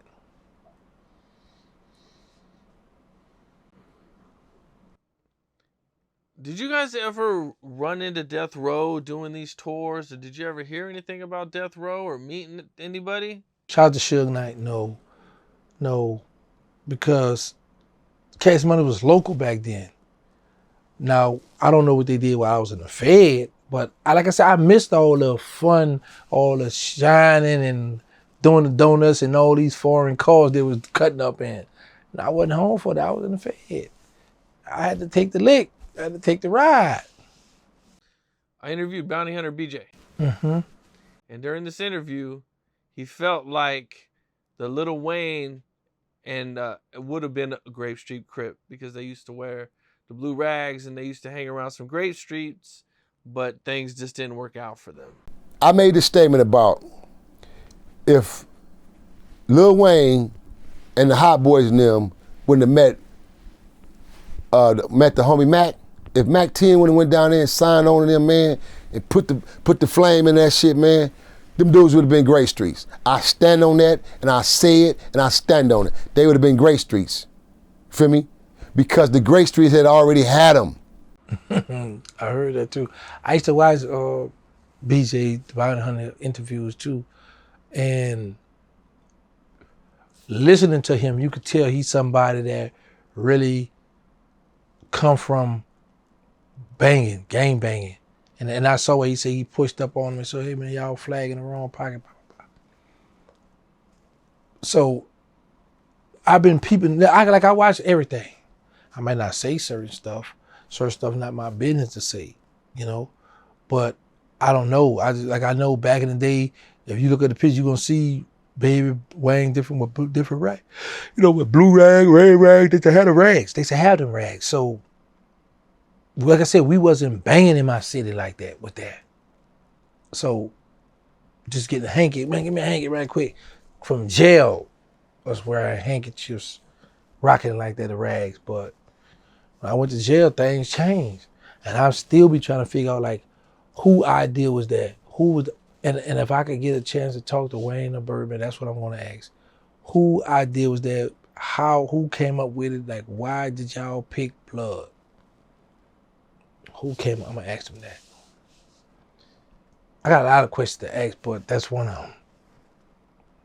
If you did get to sit down with Birdman, do you think you guys will ever be cool again? Do you think you'll ever talk to him again? Here's the thing. If I really, really wanted to talk to him, I could just pick up the phone and call him. It's one of those pride things. I feel like this. I've been home 2 years and 5 months on my own, building my YouTube channel, doing interviews, traveling, trying to make a living. So you haven't been there for me. So what I need you for now? As long as they print money, I'm gonna get some money. So I'm cool with it now. At this point, too much time has passed, and I'm getting older, not younger. So I love him, care about his well-being, but I'm not about to run behind no grown man. And I'm happy this happened because if you think about it, I would be blind following like a lot of them. Running behind him, ain't got nothing in my name, everything in his name, everything in Cash Money or whoever day, and I'm laying up in one of these big houses, driving his car, the car, and when Mad Day come, when it's time to get out, all I got is my clothes, because all this for them. So I'm my own boss, I'm my own man now. I can come and go as I please, do what I want, and it's fine. Like I said, I'm not rich, I'm not where I want to be, but I'm happy. Family reunion happens. Family get-together happens. You walk in, you see Birdman. What happens? See, the thing is this though, Cam, we don't have a beef. Like, I didn't tell on him. He didn't do time behind me. Feds ain't must run, they didn't even must question him because I kept it so solid with him. Problem I have is you allow the streets, politics, dictate you messing with me. That's my problem. So I'm coming in the family reunion, the family get together, whatever. And if he don't say nothing, I ain't saying nothing. He don't speak, I ain't speaking. That's where I'm at with it. I'm being stubborn. That's where I'm at with it, Cam. I'm gonna be stubborn for real, Cam. But someone from your family is gonna be like, you guys need to talk. I mean, I'm open for it. Like I said, I don't hate him, I don't have a problem with it, but I'm not gonna initiate it. Because I feel like you left me for dead out here. That's how I feel. You left me for dead, really. If you think about it, you left me for dead. I had to fend for myself. I went to war with a lot of big names on the social media. I had to fight for my respect on social media. Social media is a cruel place. A lot of people look at physical abuse, but they don't realize verbal abuse is just as worse. Words, man. You know what I'm saying? So that's why I was able to develop bulletproof emotions and go back to war. But he left me for dead, bro. That's how I feel, because my thing is this here. Even if you, man, you could have said, you know what? Take this couple of $100,000 and here. Beat it, get on. Come on, man. You ain't do nothing for me. How do you think he feels about you sharing these stories about your guys' childhood together and growing up together and things you've been through? I hope he mad. That's why I do it, to get up under his skin. That's the only way I can get back at him. I don't care how he feel. He don't take care of me. He don't pay a damn bill for me. So at this point, there's no censor on me. But I'm not going to just talk about stuff that I know for sure going to get him arrested or get him in trouble. I ain't going to do him that. But to do certain stuff that I know that might tick him off, or he might, man, why you say that? You don't rock with me anyway. Why you care about what I say? You know what I'm saying? So I don't care how you feel. Because I don't have to I don't have to worry about a phone call coming to him saying, man, you down bad, man. Why you say that, man? You shouldn't. And he was trying to call the person to clean it up. They messed up when they let me get a voice cam. They let me, for real, man, because there's a lot of stuff that I'm happy that I don't have to kiss nobody but that I can speak out on. And that's what I do. I'm gonna speak out on it. Well, I see you talk about a time when Turk was trying to fight Lil Wayne in Miami. Yeah, I had heard about that. I think Turk had got drunk or something. ticked off with Wayne and want to fight Wayne. But Turk just get mad with me when I should tell him a story. Turk be like, that ain't true. And I learned this, that, Turk get drunk. When he used to get drunk, he forget a lot. He will really go off. So this is the story that I was hearing from different people that's around him. I don't know for sure that it happened, but that's what I was hearing. And I was just reporting the news because I got to catch him on the channel. So I'm reporting the news, and in the midst of that, Turk bad with me. Man, he running and raving, but it's good for the internet. So, and like I say, nobody take care of me, so I just say what I want to say. If I'm wrong, then I'll be down bad. I'll straighten all that later, but I said that. But 9 times out of 10, when I get my stories, I'm going to get it from the in-house, and it's going to be accurate. Are they still cool now, Turk and Lil Wayne? Are they are the Hot Boys reuniting? Yeah, the Hot Boys going to reunite. Yes. The only two that I see that's mad with Turk is BG and Birdman. If I could see BG, Birdman, and Wayne on a picture or somewhere with Turk, then I know, yeah, they getting together. It's about to go down. This is about to be real. Yeah. Who all from the Hot Boys have you talked to since you've been out? Have you talked to BG? No. Do you talk to Turk? Yeah. Okay. I had did an interview on Turk channel. Oh, okay. Yeah.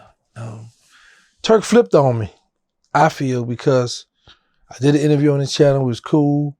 Turk got the podcast in Atlanta, and so they both used to be shouting me out, and I shout them out. And I'm like, I'm going out there to be on the channel. I left a message with one of the guys, or the owner. He ain't answer. I left a message on Turk. He answered. I had somebody contact Turk. He was like, "It ain't on me. It's on him." I'm like, come on, man. I'm one of the big names on YouTube. You should be, it ain't on you. You can get me in there, get me on there. But then I was like, all right, I was about to bring money to y'all channel. Don't forget about it. But I didn't like it because I felt like you trying to save face with Birdman and them, and you don't want to be seen like, okay, I did it once, but I ain't about to keep this, gonna mess up my chance. And you still ain't nowhere with them two guys, Birdman and BG. So I felt like, hey, I got my own channel. It is what it is. What But about Juvenile? No, I haven't talked to Juvie either. I haven't talked to none of them. Juvie, him and Birdman are best friends. So a lot of them stance is, whatever you saying, Stunner, that's what we with. You ain't rocking with him, we ain't rocking with him. That's what it is. I don't care. Bro, I got my freedom. Think about this. I live in Texas, Dallas. But right now I'm out here in California. So I went to Walmart, took pictures of the Walmart, just hanging out. I don't need no friends. When you interview, majority of the people you interview, how many people they have with them when you interview them? Cam Con. No. Usually, not a lot, man. Anywhere from 1 to 3. But they're gonna bring somebody. Probably 8. Look, quite a few times. You'd be surprised how many people pull up just one person. It's that's how I know I got a good name and people really with me, and I don't be on no shit because you know what I'm saying. Gangsters sometimes pull up by themselves. I'll be surprised as hell. Like, damn, you came by yourself? Well, shit. How many people I That came lets me with? know that I got a good name. How many people I came with and I don't know you? 0. So sad. So it's not for real. And that shows, like you say, a lot about, I've never heard no bad stuff. Oh man, you go mess with Capone, man, you're gonna come out the bushes on, they're gonna beat you. I never heard that kind of stuff. So me, I like to travel solo because it keeps down. I know when Mad Day come, I don't gotta worry about me recording myself and exposing myself. I don't have to worry about nobody getting jealous because I'm on a big platform. A lot of people feel like they happy for you, but be hating sometimes. Not all the time, but sometimes a lot of people don't want to see you win. That smile that they be smiling, that's not a happy smile. That's a smile. I can't wait till you go down. I can't wait till you fall. Yeah. See, I know the genuine, the ones that are really genuine with me, I know them. Yeah, that's real, man. I've definitely ran across my share of fakeness and guys who were definitely like just trying to be cool with me because they wanted something, and they definitely wanted to see me fall for sure. So yeah, that's real, man. The music business, man. There's only a small percentage of like cool people that are like actually genuine people in this business. It's real small. Yeah. Unfortunately. And what's up about that is like there's enough for everybody. So That's what I tell people. You ain't even gotta be like that. You know what I'm saying? Like I think I surprise people, bro, because I'll connect people with people. You know what I'm saying? Like if I with somebody, like if I can put money in their pocket, I'll do it. Won't ask for no money. You know what I'm saying? And because there's so much money here. Like content. Listen, this is what I tell people. Your YouTube gonna fluctuate, it's gonna be up and down. You get some good interviews, get some bad, you get some good, it's gonna fluctuate. But I always tell people, they're gonna go to your channel, they're gonna come to my channel, they're gonna come to the content. They're gonna come to our channel, but you have people that hate, they be feeling like, what I like about YouTube is not like the rap game. Like, I'm not worrying about who got the hottest album of the year, who got the hottest song. You gonna have a hot video, I might have a hot video, I might have some bad, but it's gonna be it's just gonna go back and forward, man, And you just gotta stay down, stay in their face though. Stay in their face. Stay in their face and keep going, being consistent. It's definitely gonna have some ups and downs, but yeah, that's real shit. It's gotta stay down with it. It's gonna have the ups and downs, but as long as you stay down with it, you see you got the fans, you got the support. Stay down, baby. Stay down. It. I wanted to ask you real quick too. You linked up with Vlad. You do this interview. It goes crazy. Did you expect that to happen? No, because I didn't know the magnitude of social media. When I first come on, Cam, I had a Instagram page. I went to press or something. I think I got on OnlyFans. I got on something. It was a bunch of females. What's up, boo? What's up, daddy? Calling me all the. I'm like, well, she like me. So I'm pressing follow. So I'm following 300 women. And I only got 30 people following me. So this female I know, she was like, oh, that's backwards. You don't do it like that. I said, what do you mean? You're supposed to have more people following you than you following them. So I delete everybody, start all over. So I didn't know, like when you post stuff, how it just go crazy. Then people, oh, you going viral? What's viral? A lot of people like it, a lot of people seeing it, gonna share your stuff. I'm like, oh, all right. So as I started realizing how social media worked, then I go look at my analytics and see how with the age bracket that follow me and look at my stuff. I said, I gotta be careful what I say and do now, because people watching. And like I don't have a Twitter. I don't know how to work Twitter. I don't know about Twitter yet. I don't have Snapchat. So me being home 2 years and 5 months, I am still like the iPhone. I can't stand the iPhone. I don't know how to work the iPhone. I have one. I only use it for when somebody want face, I want to look at somebody, or I used to record with my podcast with it. But as far as like having my iPhone, no, I got these 3 Androids I have. They're easy to work for me. iPhone, you might be telling your girl, oh, I'm over by my mom. Drop your location. You lying, you're gonna bust me. No, I don't like iPhone. No, I don't wanna. No, iPhone. You only been home a couple of years, man. It'll get easier as time comes. Cool, that let me know I'm staying out of trouble more years. And then, like I said, I have an iPhone, but I just prefer the Android because it's easy for me. I can work. Yeah, for sure. Well, Terrance, man, I appreciate you. Well, I've been in the whole day. You ought to. Wow. Oh, shout out to ATH Artist Management, my boy Dre. He was one of the Mo3 managers out in Dallas, Texas. Good dude. Think Twice podcast. Shout out to them too. I told him I was coming on this big play. Shout out to T-Shirt. I'm gonna try to get you on here, T-Shirt. I'm gonna have to work with Cam, but just be patient. He a rapper from New Orleans. He hot too. Okay. He hot. T-Shirt. T-Shirt. Okay. Yeah, man. I'm gonna try to work something out with you. I gotta get him up here. Okay. We gotta get him up here, man. There's a lot of other people, but I'll be shouting out too many people, just on and on and on and on. I'll get to my Jeezy, Mike, Sweet Pea, Cat Eye, Tila, Ashley, shout out to her too. Fat Girl 504 Cooking. Mama, I'm on my way home. But yeah, man, I appreciate you, Cam, for letting me come on the platform, let me shout my people. Don't edit this out now, Cam. Don't do me like that. Because they're gonna be looking for this big play, this big platform. So they're gonna be looking for this Cam. They're gonna think I ain't shot him out. Oh, my boy Hankin TV. Hankin TV, Veracity Exchange, they helped me when I first come home, Cam. I didn't know how to work StreamYard. They used to press this, press that. They helped me out. Bright Minds, Old Nan TV, Old Nan Paperwork. That's who you need to interview. His name, Old Nan TV Paperwork King. He been covering the Young Dolph case, man. You will love him. Really? He been covering the Young Dolph's case for like 3 years. He know ins and outs of the Young Dolph case. You need to get him. You need to get him on your channel. Very interesting. I'm talking about he don't play. I'm gonna show you his channel when we get off here, but that's who you need to get with. That's who you need to get with. I'll check it out. That does sound interesting. Mm-hmm. All right. Well, once again, man, I appreciate you. Thank you, man. Thank you for having me, man.